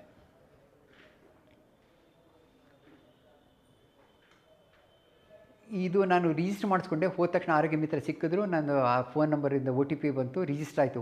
ಫೋನ್ ನಂಬರದು ಬಹಳ ಮುಖ್ಯ. ಫೋನ್ OTP ಬೇಕೇ ಬೇಕು. ಬೈ ಚಾನ್ಸ್ ನಿಮ್ಮ ಮನೇಲಿ ಬಿಟ್ಟು ಹೋಗಿದ್ದೀರಂದರೆ ನೀವು ಬೇರೆಯವ್ರಿಗೆ ಹೇಳಿ ಹೆಂಗಾದರೂ ಮಾಡಿ ಆ OTP ಹೇಳಿದ್ರೆ ಮಾತ್ರ ರಿಜಿಸ್ಟರ್ ಆಗ್ತೀರಾ. ನೆಕ್ಸ್ಟು OTP ಎಲ್ಲ ಬಂತು, ರಿಜಿಸ್ಟರ್ ಆಯಿತು. ಆದಮೇಲಿದ್ದೆ ನಾವು ಏನು ಮಾಡ್ತೀವಿ ಅಂದರೆ ಡಾಕ್ಟ್ರನ್ನ ನೋಡೋಕೆ ಹೋಗ್ತೀವಿ. ಡಾಕ್ಟ್ರ್ ಇದ್ದಿದ್ದೆ ಕೆಲವು ಇನ್ವೆಸ್ಟಿಗೇಷನ್ಸ್ ಅಂದರೆ ಕೆಲವು ತಪಾಸಣೆಗಳನ್ನ ಬರ್ಕೊಡ್ತಾರೆ. ಅದನ್ನು ರಿಪೋರ್ಟ್ ಎಲ್ಲ ಎತ್ಕೊಂಡು ಮತ್ತೆ ಅದೇ ಡಾಕ್ಟರ್ ಹತ್ರ ಹೋಗ್ತೀವಿ. ಅವರು ಏನಾದರೂ ಔಷಧ ಬರ್ಕೊಟ್ರೆ ಅದನ್ನು ತಗೊಳ್ತೀವಿ. ಮತ್ತು ಇದಕ್ಕೆ ಆಗಿದ್ದ ಬಿಲ್ನ ನಾವು ಕೊಡ್ತೀವಿ. ಯಾಕೆಂದರೆ ಇವಾಗ ಔಟ್ ಪೇಷೆಂಟು ಫೇಸ್ 1ನಲ್ಲಿ ಕವರ್ ಆಗಿಲ್ಲ, ಅದಕ್ಕೋಸ್ಕರ ಆ ಬಿಲ್ ಅಮೌಂಟ್ ಔಷಧಿಗಾಗಲಿ ಡಾಕ್ಟರ್ ಕನ್ಸಲ್ಟೇಷನ್ಗಾಗಲಿ ಪ್ರತಿಯೊಂದಕ್ಕೂ ಕೊಟ್ಟಿರ್ತೀವಿ. ಆದರೆ ಕೆಲವು ಒಂದು 17 ಕಾಯಿಲೆಗಳಿಗೆ ಕ್ರಾನಿಕ್ ಡಿಸೀಸ್ ಅಂತ ಗೌರ್ಮೆಂಟ್ ಅವರು ಲಿಸ್ಟ್ ಮಾಡಿದ್ದಾರೆ. ಆ ಕಾಯಿಲೆಗಳಿಗೆ ಏನಾದರೂ ಸಂಬಂಧಪಟ್ಟಾಗಿದ್ದರೆ ಕನ್ಸಲ್ಟೇಷನ್ ಫೀಸ್ ಆಗಲಿ, ಇನ್ವೆಸ್ಟಿಗೇಷನ್ಸ್ ಆಗಲಿ, ಮೆಡಿಸಿನ್ಸ್ ಆಗಲಿ ಎಲ್ಲನೂ ರೀಂಬರ್ಸ್ ಆಗುತ್ತೆ. ತಾವು ಅದನ್ನು ಇದು ಮಾಡಿ ಮಾಡ್ಕೋಬೋದು. ಇಷ್ಟೆಲ್ಲ ಮಾಡಿದ್ಮೇಲೆ ಇದ್ದಿದ್ದೆ ಡಾಕ್ಟ್ರಿಗೆ ಇದ್ದಿದ್ದೆ ತಮಗೇನೋ ಒಂದು ಕಣ್ಣು ಆಪ್ರೇಷನ್ ಮಾಡಬೇಕು, ಅಥವಾ ಅಪೆಂಡಿಕ್ಸ್ ಆಪ್ರೇಷನ್ ಆಗಬೇಕು, ಯಾವುದೋ ಒಂದು ಸರ್ಜಿಕಲ್ ಪ್ರೊಸೀಜರು, ಅಥವಾ ನಿಮ್ಮ ಅಡ್ಮಿಟ್ ಮಾಡಬೇಕು, ಜ್ವರ ಇದೆ ಅಡ್ಮಿಟ್ ಮಾಡಬೇಕು ಅಂತಂದರೆ ಅವರು ತಾವೇನೂ ಮಾಡಬೇಕಾಗಿಲ್ಲ. ಆಸ್ಪತ್ರೆಯಲ್ಲಿರೋ ಸ್ಯಾಂಪು ಅಂತ ಒಬ್ಬ ಡಾಕ್ಟ್ರ್ ಇರ್ತಾರೆ, ಅವರು ನಮಗೊಂದು ಮೇಲ್ ಕಳ್ಸ್ಕೊಡ್ತಾರೆ. ಇಂಥವ್ರು ಬಂದಿದ್ದಾರೆ, ಇಂಥವ್ರಿಗೆ ಇಷ್ಟು ವಯಸ್ಸಾಗಿದೆ, ಇಂಥ ರಿಪೋರ್ಟ್ ಎಲ್ಲ ಬಂದಿದೆ, ಇವರು ಅಡ್ಮಿಷನ್ ಬೇಕಾಗಿದೆ, ನೀವು ಪರ್ಮಿಷನ್ ಕೊಡಿ ಅಂತಂತಾರೆ. ನಾವು ಬರೀ ಆ ರೆಕಾರ್ಡ್ಸ್ ಮಾತ್ರ ನೋಡಿಕೊಂಡು ಎಲ್ಲ ಕರೆಕ್ಟಾಗಿದ್ದರೆ ತಕ್ಷಣವೇ ಹ್ಞೂ ಅಂತಂದ್ಬಿಟ್ಟು ನಾವು ಒಂದು ಪ್ಯಾಕೇಜ್ ರೇಟ್ನ ಅವ್ರಿಗೆ ಹೇಳ್ತೀವಿ, ಇಷ್ಟು ದುಡ್ಡಲ್ಲಿ ನೀವು ಮಾಡಿ ಅಂತ. ಬೈ ಚಾನ್ಸ್ ಅವ್ರು ಕೊಟ್ಟಿದ್ದ ರಿಪೋರ್ಟ್ಸಲ್ಲಿ ನಮ್ಗೆ ಇನ್ನೂ ಹೆಚ್ಚಿಗೆ ಬೇಕು, ರಿಪೋರ್ಟ್ ಬೇಕು ಅಂತಂದರೆ ನಾವು ಮತ್ತೆ ಕೇಳ್ತೀವಿ, ಇಂತಿಂಥ ರಿಪೋರ್ಟ್ಸ್ ಕೊಡಿ ಅಂತ. ಆ ರಿಪೋರ್ಟ್ ಕೊಟ್ಟ ಅಂತಂದರೆ ನಾವು ಪರ್ಮಿಷನ್ ಕೊಡ್ತೀವಿ. ಅವರು ಇದ್ದಿದ್ದೆ ಅಡ್ಮಿಟ್ ಮಾಡ್ಕೊಳ್ತಾರೆ. ಅಡ್ಮಿಟ್ ಆದಾಗ ತಾವೊಂದು ಯಾವುದೇ ಕಾರಣಕ್ಕಾಗೂ ಯಾವುದೇ ವಸ್ತುಗಾಗಲಿ ದುಡ್ಡು ಕೊಡೋ ಅವಶ್ಯಕತೆ ಇರಲ್ಲ, ಕಂಪ್ಲೀಟ್ ಕ್ಯಾಶ್ಲೆಸ್ ಆಗಿರುತ್ತೆ. ಈ ವಾರ್ಡೂ ಅಷ್ಟೇ, ನೀವು ಎಂಟರ್ಟೈನ್ಮೆಂಟ್ ವಾರ್ಡ್ ಇದ್ದರೆ ನೀವೇನು ಎಕ್ಸ್ಟ್ರಾ ಕೊಡೋಂಗಿರಲ್ಲ. ಬೈ ಚಾನ್ಸ್ ಹೈಯರ್ ವಾರ್ಡ್ ಅಂದರೆ ಹೆಚ್ಚಿನ ಗುಣಮಟ್ಟದ ವಾರ್ಡ್ ಬೇಕಾಗಿದ್ದರೆ ಮಾತ್ರ ದುಡ್ಡು ಕೊಡ್ತೀವಿ.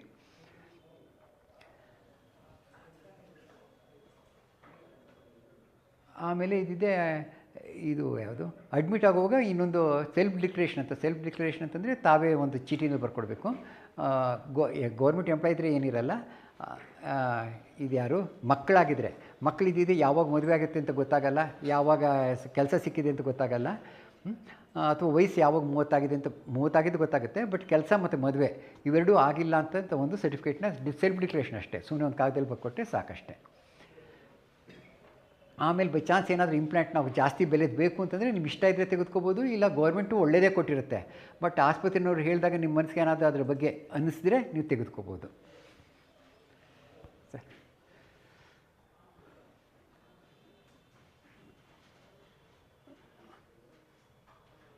ತುಂಬ ಒಂದು 5 ಲಕ್ಷ, 10 ಲಕ್ಷ, 20 ಲಕ್ಷ ಈ ಥರದ ಪ್ರೊಸೀಜರ್ಸ್ನ ನಮ್ಮ ಲಿಸ್ಟಲ್ಲಿದೆ. ಇಂಥ ಪ್ರೊಸೀಜರ್ಸ್ನ ಬೇಕಾಗಿದ್ದರೆ ಮತ್ತೆ ತಾವು ಎಲ್ಲೂ ಹೋಗಬೇಕಾಗಿಲ್ಲ, ಆಸ್ಪತ್ರೆಗೆ ಹೋಗಬೇಕು. ಆಸ್ಪತ್ರೆ ಡಾಕ್ಟ್ರೆ ನಮಗೆಲ್ಲ ಡಾಕ್ಯುಮೆಂಟ್ಸ್ ಏನೇನು ಬೇಕೋ ಅಷ್ಟು ಕೊಡ್ತಾರೆ. ಆದರೆ ಕೆಲವು ಸಲ ನಾವೇನು ಮಾಡ್ತೀವಿ ಅಂದರೆ ಗೌರ್ಮೆಂಟ್ ಡಾಕ್ಟ್ರ್ ಹತ್ರ ಹೋಗ್ಬಿಟ್ಟು ಬನ್ನಿ ಅಂತ ಹೇಳ್ತೀವಿ. ಗೌರ್ಮೆಂಟ್ ಡಾಕ್ಟ್ರ್ ಹತ್ರ ಹೋದಾಗ ಅವರ ಸರ್ಟಿಫಿಕೇಟ್ಸ್ ಎಲ್ಲ ಕೊಡ್ತಾರೆ. ರಿಪೋರ್ಟ್ಸ್ನ ನೋಡಿ ಎಲಿಜಿಬಲ್ ಆಗಿದ್ದರೆ ನಾವು ಎಷ್ಟು ದುಡ್ಡಾದ್ರೂ ಕೊಡ್ತೀವಿ. ಆಮೇಲೆ ಈ ಒಂದು ಟ್ರೀಟ್ಮೆಂಟ್ಗೆ 1 ಕೋಟಿ ಖರ್ಚಾದ್ರೂ ನಾವು ಕೊಡ್ತೀವಿ. ಇದು ಅದು ಸೀಲಿಂಗ್ ಅಥವಾ ಲಿಮಿಟ್ ಅಂಥ ಪದಗಳೇನಿಲ್ಲ. ಎಷ್ಟೇ ಖರ್ಚಾಗಲಿ ಒಂದು ಪ್ಯಾಕೇಜ್ ಮುಖಾಂತರ ಹೋಗ್ತಾ ಇರುತ್ತೆ. ಬಟ್ ಟೋಟಲ್ ಅಮೌಂಟ್ ಎಷ್ಟು ಬೇಕಾದರೂ ಆಗ್ಬೋದು.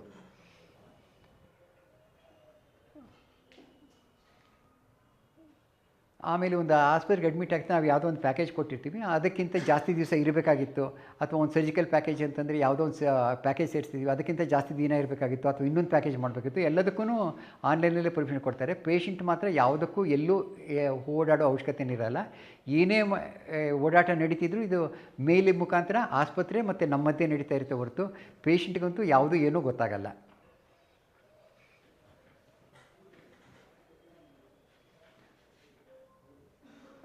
ಈಗ ಎಮರ್ಜೆನ್ಸಿನಲ್ಲೂ ಅಷ್ಟೇ ಪೇಷಂಟ್ಗೆ ಯಾವ ತೊಂದರೆನೂ ಆಗೋಲ್ಲ.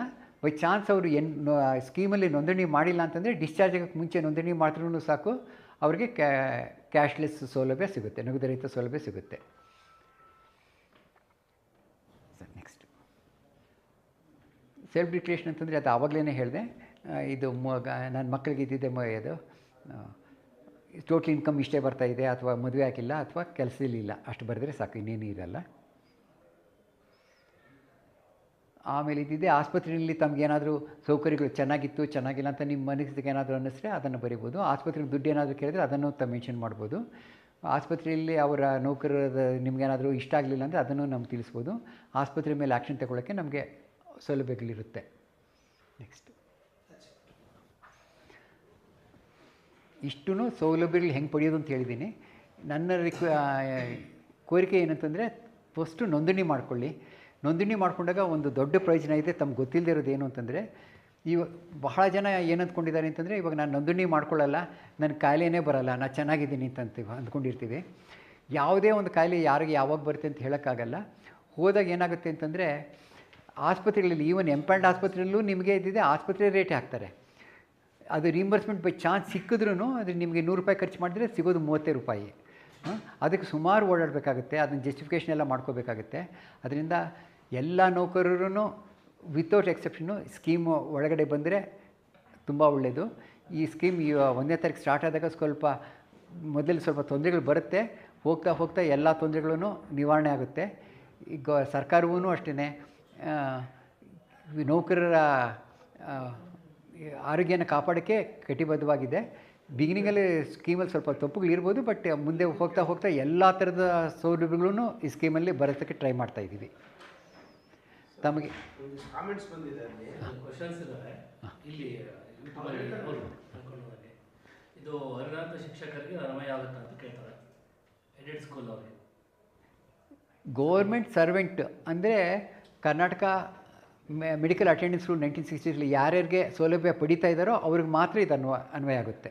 ಅಪ್ಪ ಅಮ್ಮನ ವಾರ್ಷಿಕ ಎಷ್ಟು ಇರಬೇಕು ಅಂತ ಕೇಳಿದ್ದಾರೆ. ಮಾಸಿಕ 27,000 ರೂಪಾಯಿ ಅಂತ ಲೇಟೆಸ್ಟ್ ಇದ್ರ ಪ್ರಕಾರ. ಮುಂಚೆ ಇದ್ದಿದ್ದು 8,500 ಇತ್ತು, ಆಮೇಲೆ 17,000 ರೂಪಾಯಿ ಆಯಿತು, ಇವಾಗ 27,000 ಮಾಡಿದ್ದಾರೆ ಮಾಸಿಕ. ಇದರಲ್ಲಿ ವಿಶೇಷ ಏನು ಅಂತಂದರೆ ತಂದೆ ತಾಯಿ ಇಬ್ಬರದು ಸೇರಿಸಿ. ಆದರೆ ಇದು ಸರ್ಟಿಫಿಕೇಟ್ ಏನು ಬೇಕಾಗಲ್ಲ, ಸೆಲ್ಫ್ ಡಿಕ್ಲೇರೇಷನ್ ಕೊಟ್ಟು ನಡೆಯುತ್ತೆ. ನೌಕರರ ಪತಿ ಪೊಲೀಸು ಆರೋಗ್ಯ ಭಾಗ್ಯ ಯೋಜನೆಯಲ್ಲಿ ನೋಂದಣಿ ಆಗಿದ್ದಾರೆ, ಏನು ಮಾಡಬೇಕು? ಯಾವುದೇ ಒಂದು ಸ್ಕೀಮಲ್ಲಿ ಅವರು ಸದ್ಯದಲ್ಲಿ ಇವಾಗ ಇದ್ದರೆ ಅವರು ಈ ಸ್ಕೀಮಲ್ಲಿ ಬರೋಕ್ಕೆ ಸಾಧ್ಯತೆ ಇಲ್ಲ. 350 ರೂಪಾಯಿ ಜೊತೆಗೆ MA ಅಲೌನ್ಸ್ 500 ರೂಪಾಯಿ ಕಟ್ಟಾಗುತ್ತಾ? ಅದನ್ನು ಫೈನಾನ್ಸ್ ಡಿಪಾರ್ಟ್ಮೆಂಟ್ ಇನ್ನೂ ಡಿಸಿಷನ್ ತಗೊಂಡಿಲ್ಲ. ನೋಡೋಣ, ಅಧ್ಯಕ್ಷರು ಅದ್ರ ಮನಸ್ಸು ಮಾಡಿ ಏನಾದರೂ ಇದು ಮಾಡ್ತಾರೆ ಅಂತ. ಒಂದು ವೇಳೆ ನೋಂದಣಿ ಆಗದೇ ಇರುವ ಆಸ್ಪತ್ರೆಯಲ್ಲಿ ಚಿಕಿತ್ಸೆ ಪಡೆದಲ್ಲಿ ಅದನ್ನು ಮೆಡಿಕಲ್ ರಿಯಂಬರ್ಸ್ಮೆಂಟ್ ಮಾಡಿಕೊಳ್ಳಬಹುದಾ? ಎಮರ್ಜೆನ್ಸಿ ಕಂಡೀಷನ್ ಆಗಿದ್ದರೆ ಖಂಡಿತ ಮಾಡ್ಕೋಬೋದು, ಅಪ್ಲೈ ಮಾಡ್ಬೋದು. ಎಮರ್ಜೆನ್ಸಿ ಕಂಡೀಷನ್ ಆಗಿದ್ದರೆ. ಆದರೆ ತುಂಬ ಅದು ಎಮರ್ಜೆನ್ಸಿ ಡೆಫಿನೇಷನು ಇವಾಗ ಸದ್ಯದಲ್ಲಿರೋ ಮೆಡಿಕಲ್ ಅಟೆಂಡೆನ್ಸ್ ರೂಲ್ಸಲ್ಲಿ ತುಂಬ ಕಠಿಣವಾಗಿದೆ. ಆ ಎಮರ್ಜೆನ್ಸಿ ಸರ್ಟಿಫಿಕೇಟ್ನ ನಿಜವಾದ ಎಮರ್ಜೆನ್ಸಿಗೆ ಅದು ಅನ್ವಯ ಆಗ್ತಾ ಇಲ್ಲ. ಅದರಿಂದ ನಮ್ಮ ಸ್ಕೀಮ್ ಬಂದರೆ ತುಂಬಾ ಒಳ್ಳೆಯದು. ಈಗ ನೀವು ನೀಡಿರುವ ಆಸ್ಪತ್ರೆಗಳ ಪಟ್ಟಿಯಲ್ಲಿ ಪ್ರಮುಖ ಆಸ್ಪತ್ರೆಗಳು ಇಲ್ಲ. ಉದಾಹರಣೆಗೆ ಮೈಸೂರಿನಲ್ಲಿ ಇರುವ ಯಾವ ಆಸ್ಪತ್ರೆ ಪರಿಚಯವಿಲ್ಲ. ಹಾಗೆ ಹಾಸನದಲ್ಲೂ ಸಹ ಕೇವಲ 1 ಆಸ್ಪತ್ರೆ ಇದೆ. ಸೊ ಮುಂದಿನ ದಿನಗಳಲ್ಲಿ ಆಸ್ಪತ್ರೆ ಸಂಖ್ಯೆ ಹೆಚ್ಚು ಮಾಡಲಿಕ್ಕೆ ವಿನಂತಿ ಕೂಡ ಮಾಡಿದ್ದಾರೆ. ಅಥವಾ ಆಗ್ಬೋದಾ ಅಂತ ಕೇಳಿದ್ರು. ಇದು ಖಂಡಿತ ಆಗುತ್ತೆ. ಇವಾಗ ಏನು ಮಾಡಿದ್ದೀವಿ ಅಂತಂದರೆ, ಮೋಸ್ಟ್ಲಿ ಮೊನ್ನೆ PRS ಅಂತ ಹೆಲ್ತ್ ಸೆಕ್ರೆಟರಿನವರು ಅವ್ರ ಇನಿಷಿಯೇಟಿವಲ್ಲಿ ಹೇಳಿದ್ರು, ಕಮಿಷನ್ನ ಕರೆಸ್ಬಿಟ್ಟು ಎಲ್ಲ NABH ಹಾಸ್ಪಿಟ್ಲ್ ಬೆಂಗಳೂರಲ್ಲಿ ಎಷ್ಟಿದೆ ಅಷ್ಟನ್ನು ಕರೆಸ್ತಾರೆ. ಮತ್ತು ಪ್ರತಿ ಜಿಲ್ಲೆನಲ್ಲೂ ಡಿಸ್ಟ್ರಿಕ್ಟ್ ಕಮಿಷನರ್ಸ್ ಇರ್ತಾರಲ್ಲ, ಅವ್ರ ಮುಖಾಂತರ ಬಲವಂತವಾಗಿ ಎಲ್ಲ ಆಸ್ಪತ್ರೆಗಳನ್ನ ಬರೋದಕ್ಕೆ ಟ್ರೈ ಮಾಡ್ತಾಯಿದ್ದಾರೆ. ಇದು ಕಂಪ್ಲೀಟ್ ಮೋಸ್ಟ್ಲಿ ಎಲ್ಲ ಆಸ್ಪತ್ರೆಗಳು ಬರುತ್ತೆ. ಒಂದು ಈ ಸ್ಕೀಮಲ್ಲಿ ರೇಟ್ ಕಮ್ಮಿ ಅಂತ ಹೇಳ್ತಿದ್ದಾರೆ. ಸದ್ಯದಲ್ಲೇ CGS ರೇಟು ಆಲ್ಮೋಸ್ಟ್ 140% ಜಾಸ್ತಿ ಆಗ್ತಾಯಿದೆ. ಆಮೇಲೆ ಆಸ್ಪತ್ರೆಗಳು ಬೇಡ ಅಂದ್ರೂ ಬರ್ತಾರೆ. ನಾವೇನೇ ನೀವು ಬರಬೇಡಿ, ನಿಮ್ಗೆ ಇದಿಲ್ಲ ಅದಿಲ್ಲ ಅಂತ ಹೇಳಬೇಕೇ ಹೊರತು ಆಸ್ಪತ್ರೆಗಳ ಕೊರತೆ ಈ ಮ್ಯಾಕ್ಸಿಮಮ್ ಅಂತಲೇ ಒಂದು 6 ತಿಂಗಳಲ್ಲಿ ಎಲ್ಲ ಆಸ್ಪತ್ರೆಗಳು ನಿಮಗೆ ಎಲ್ಲಿ ಬೇಕಾದರೂ ಸಿಗುತ್ತೆ. ಆಸ್ಪತ್ರೆಗಳ ಬಗ್ಗೆ ಹೆಚ್ಚಿಗೆ ಯೋಚನೆ ಮಾಡಿಬಿಡಿ, ಖಂಡಿತ ಬರುತ್ತೆ. DDOಗಳಿಗೆ ನೌಕರರು ಏನೆಲ್ಲ ದಾಖಲೆಗಳನ್ನು ಒದಗಿಸಬೇಕು, ಯಾವಾಗ DDOಗಳಿಗೆ ನೌಕರರು ದಾಖಲೆಗಳನ್ನು ಏನೆಲ್ಲ ಒದಗಿಸಬೇಕು ಮತ್ತು ಯಾವಾಗೆಲ್ಲ ಅವಧಿ ಅಂತ ಕೇಳ್ತಾ ಇದ್ದಾರೆ. DDOಗೆ ಇದಿದೆ, ಯಾವುದು ಅಪ್ಲಿಕೇಶನ್ ಫಾರ್ಮ್ ಅಂತ ಇರುತ್ತೆ, ಅದ್ರ ಬಗ್ಗೆ ಒಂದು, ಮತ್ತು ಡಿಕ್ಲರೇಷನು. ಅಪ್ಲಿಕೇಶನ್ ಫಾರ್ಮ್ ಅಂತಂದಿರುತ್ತೆ, ಅದು ಡಿಕ್ಲರೇಷನು, ಅದನ್ನು ಪೂರ್ತಿ ತುಂಬಿಸ್ಬಿಟ್ಟು ಕೊಡಬೇಕು. ನೆಕ್ಸ್ಟ್ ಇದ್ದಿದ್ದೆ ಇದು ಯಾವುದು, ಗಂಡ ಅಥವಾ ಹೆಂಡತಿ ಇಬ್ಬರೇ ಬೇರೆ ಅವರು ಬೇರೆ ಕಡೆ ಎಲ್ಲರೂ ಕೆಲಸ ಮಾಡ್ತಾಯಿದ್ರೆ, ಒಂದು ಕೆಲಸ ಮಾಡ್ತಾಯಿದ್ರೆ ಅವರು ಬೇರೆ ಸೌಲಭ್ಯಗಳು ಅದು ಆರೋಗ್ಯ ಸಂಬಂಧಪಟ್ಟ ವಿಮಾ ಸೌಲಭ್ಯಗಳನ್ನ ಪಡಿತಾ ಇಲ್ಲ ಆ ಸಂಸ್ಥೆಯಿಂದ ಅಂತ ಒಂದು ಡಿಕ್ಲರೇಷನ್ ಕೊಟ್ಟರೆ ಸಾಕು. ಅದು ಸೆಲ್ಫ್ ಡಿಕ್ಲರೇಷನು, ಸರ್ಟಿಫಿಕೇಟ್ ಏನೂ ಬೇಕಾಗಲ್ಲ. ಮಕ್ಕಳಿಗೆ ಬಗ್ಗೆ ಸಂಬಂಧಪಟ್ಟಂಗೆ ಅವರಿಗೆ 30 ವರ್ಷ ಆಗಿಲ್ಲ, ಕೆಲಸ ಮಾಡ್ತಾ ಇಲ್ಲ, ಮದುವೆ ಆಗಿಲ್ಲ ಅಂತ ಕೊಡಬೇಕಾಗತ್ತೆ. ಮತ್ತು ಇದು ಯಾವುದು, ಮದುವೆ ಆಗಿದ್ದರೆ ಯಾವುದು ಮ್ಯಾರೇಜ್ ಸರ್ಟಿಫಿಕೇಟ್ ಆಗಲಿ ಅಥವಾ ಇದು ಡಿಸೆಬಿಲಿಟಿ ಸರ್ಟಿಫಿಕೇಟ್ ಇದ್ದರೆ ಅದನ್ನು ಆಗಲಿ ಅಂಥದ್ದನ್ನು ಕೊಡಬೇಕಾಗುತ್ತೆ. ಮತ್ತು ಬೇರೆ ಮಕ್ಕಳನ್ನ ಅಡಾಪ್ಟ್ ಮಾಡ್ಕೊಂಡಿದ್ರೆ ಅಡಾಪ್ಷನ್ ಸರ್ಟಿಫಿಕೇಟನ್ನು ಕೊಡಬೇಕಾಗುತ್ತೆ. ಅಂದರೆ 350 ರೂಪಾಯಿ ಡಿಡಕ್ಷನ್ನು ಈ ತಿಂಗಳೇ ಮಾಡಿಸ್ಬೇಕಾ ಅಥವಾ 3 ತಿಂಗಳು ಬಿಟ್ಟು ಮಾಡಿಸಿ ನಡೀತದಾ? ಅವ್ರದ್ದು ಉತ್ತರ ಕೂಡ ಸ್ವಲ್ಪ ಕಷ್ಟ. ಯಾಕೆ ಅಂತಂದರೆ ಆಗಸ್ಟ್ 18ಕ್ಕೆ ಲಾಸ್ಟ್ ಡೇಟ್ ಅಂತ ಹೇಳಿದ್ದಾರೆ. ಬಟ್ ಮತ್ತೆ ಗೌರ್ಮೆಂಟ್ ಎಕ್ಸ್ಟೆಂಡ್ ಮಾಡೋ ಚಾನ್ಸಸ್ ತುಂಬಾ ಇರುತ್ತೆ. ಅದು ಒಮ್ಮೆ ಅದನ್ನು ಹೋಗಿ ಮತ್ತೆ ವಾಪಸ್ ಬರ್ಬೋದಾ? ವಾಪಸ್ಸು ನಾನು ಸ್ಕೀಮಲ್ಲಿ ಇದ್ದೀನಿ ಅಂತ ಹೇಳ್ತಾ ಇಲ್ಲ. ನನಗಿದ್ದಿದ್ದೆ ಸುಮಾರು CGSಲ್ಲೂ 35 ವರ್ಷ ಕೆಲಸ ಮಾಡಿದ್ದೀನಿ, ಡಿಫೆನ್ಸಲ್ಲೂ ಇದ್ದೀನಿ. ಈ ಸ್ಕೀಮಲ್ಲಿ ಬರೋಷ್ಟು ಬೆನಿಫಿಟ್ಸು ಇನ್ಯಾವ ಸ್ಕೀಮಲ್ಲೂ ಇನ್ಕ್ಲೂಡಿಂಗ್ CGS ಎಲ್ಲೂ ಬರೋದಿಲ್ಲ. ದಯವಿಟ್ಟು ತಾವು ಸ್ಕೀಮಿಗೆ ಬನ್ನಿ. ನಾನು ನನ್ನ ಎಕ್ಸ್ಪೀರಿಯೆನ್ಸಲ್ಲಿ ಹೇಳ್ತೀನಿ ಅಂತಂದರೆ, ಒಬ್ಬರು 45 ವರ್ಷನೋ 50 ವರ್ಷನೋ ಸಡನ್ನಾಗಿ ಹೋಗಿಬಿಟ್ರು. ಅವ್ರ ಮಗಳಿಗಿದ್ದಿದ್ದೆ 12 ವರ್ಷನೋ 15 ವರ್ಷನೋ ಆಗಿದೆ. ಅವಳ ಹೆಸರನ್ನ ಸೇರಿಸಿಲ್ಲ. ಎಲ್ಲ ಫ್ರೀ ಇದ್ರೂ ಸೇರಿಸಲ್ಲ. ನಾವು ಸೋಮರ್ತನ ಅವನ್ನ ಇದು ರಿಟೈರ್ ಆಗಿ ಅವ್ರು ಹೋದ್ಮೇಲೆ ಇದ್ದರೆ ಅವ್ರ ಹೆಸರು ಕಾರ್ಡ್ ಮಾಡಬೇಕು ಅಂತಂದರೆ ನಿಮ್ಮ ಹೆಸರೇ ಇಲ್ಲ ಅಂತಂತಾರೆ. ಅದಕ್ಕೆ ದಯವಿಟ್ಟು ಲಾಸ್ಟ್ ಮಿನಿಟ್ವರೆಗೂ ಕಾಯ್ಬಿಟ್ಟು ತಕ್ಷಣವೇ ಮಾಡಿಸ್ಕೊಳ್ಳಿ. ಎಷ್ಟು ಬೇಗ ಮಾಡಿಸ್ರೆ ಅಷ್ಟು ಒಳ್ಳೆಯದು. ಮತ್ತು ನನ್ನ ಬಗ್ಗೆನೇ ಹೇಳ್ತೀನಿ, ನಾನೇ ಕಾರ್ಡ್ ಕೊಡ್ತಾಯಿದ್ದೆ ಎಲ್ಲರಿಗೂ. ನಾನೇ ಕಾರ್ಡ್ ಮಾಡಿಸಿರಲಿಲ್ಲ. ಆಕ್ಸಿಡೆಂಟ್ ಆಯಿತು, ಕಣ್ಣು ಇದಕ್ಕೆ ತಕ್ಷಣವೇ ಇದೆ ಯಾವುದು ಆಸ್ಪತ್ರೆಗೆ ತುಂಬ ಖರ್ಚಾಗ್ತಾಯಿತ್ತು. ಸದ್ಯಕ್ಕೆ ನಮ್ಮ ಆಸ್ಪತ್ರೆಯವರು ಬಂದು ನನಗೆ ಅಲ್ಲಿಗೆ ಆಫೀಸರ್ ಬಂದು ಆಸ್ಪತ್ರೆಯಲ್ಲೇ ಬಂದು ಸೈನ್ ಹಾಕ್ಸ್ಕೊಂಡು ಕಾರ್ಡ್ ಕೊಟ್ಟರು. ಅಂಥದ್ದು ಪರಿಸ್ಥಿತಿ ತಂದ್ಕೋಬೇಡಿ. ಸರ್, ನಮ್ಮಕ್ಕ ನಮ್ಮನ್ನು ಅವಲಂಬಿತರಾಗಿದ್ದಾರೆ, ಅವ್ರನ್ನ ಸೇರಿಸ್ಬೋದಾ ಅಂತ ಕೇಳಿದ್ದಾರೆ. ಇದು ಅವ್ರ ವಯಸ್ಸು ಏನಿದೆ ಇದರಲ್ಲಿ ವಿಡೋಡ್ ಆಗಿದ್ದರೆ ಇದಿಲ್ಲ. ವಿಡೋಡ್ ಮಕ್ಕಳಿಗಿದೆ, ಅದು ಮಗಳಿಗಿದೆ. ಅಕ್ಕ ತಂಗಿ ಅಣ್ಣ ತಮ್ಮ ಅಂಥದ್ದೇ ಯಾವುದೂ ಸಂಬಂಧಗಳಿಲ್ಲ. ನನ್ನ ಸಹೋದರ 18 ವರ್ಷ ವಯಸ್ಸು, ಇನ್ನೂ ನನ್ನ ಕುಟುಂಬ ಅವಲಂಬಿತರಾಗಿದ್ದಾರೆ. ಆದರೆ HRMSನಲ್ಲಿ 2 ಆಪ್ಷನ್ ಇಲ್ಲ. ಖಂಡಿತ ಇಲ್ಲ. ಇದು ಸರ್ಕಾರದ ಇದಲ್ವಾ, ಓಕೆ. ಸರ್ಕಾರದ ನಿಯಮಗಳು. ಈ ಕುಟುಂಬ ಅಂದರೆ ಏನು ಡೆಫಿನೇಷನ್ ಕೊಟ್ಟಿದ್ದಾರೆ ಅದನ್ನು ನಾವು ಪಾಲಿಸಬೇಕಾಗುತ್ತೆ. ಅದು ರಿಲ್ಯಾಕ್ಸ್ ಮಾಡೋದು ತುಂಬಾ ಕಷ್ಟ ಆಗುತ್ತೆ. ಮ್ಯಾಕ್ಸಿಮಮ್ ಓದೋ ಸರ್. ಭಾಳ ಜನ ಅಧ್ಯಕ್ಷರಿಗೆ, ನೌಕರ ಸಂಘಕ್ಕೆ ಥ್ಯಾಂಕ್ಸನ್ನು ಹೇಳಿದ್ದಾರೆ. ಎಲ್ರಿಗೂ ಬಹುತೇಕ ಎಲ್ರಿಗೂ ಅರ್ಥ ಆಗಿದೆ ಸರ್. ಹೆಚ್ಚಿನ ಮಾಹಿತಿ ಕೊಡ್ಬೋದು. ತಮಗೆ ಏನೇ ಡೌಟ್ ಇದ್ರೂ ನನಗೆ ವಾಟ್ಸಪ್ ಮಾಡಿ ಇಲ್ಲ ಮೇಲ್ ಮಾಡಿ, ಖಂಡಿತ ನಾನು ಉತ್ತರ ತಕ್ಷಣವೇ ಕೊಡೋಕ್ಕೆ ಟ್ರೈ ಮಾಡ್ತೀನಿ. ಎಲ್ಲರಿಗೂ ಕೇಳಿಸ್ಕೊಂಡಿದ್ದಕ್ಕೆ ತುಂಬ ವಂದನೆಗಳು.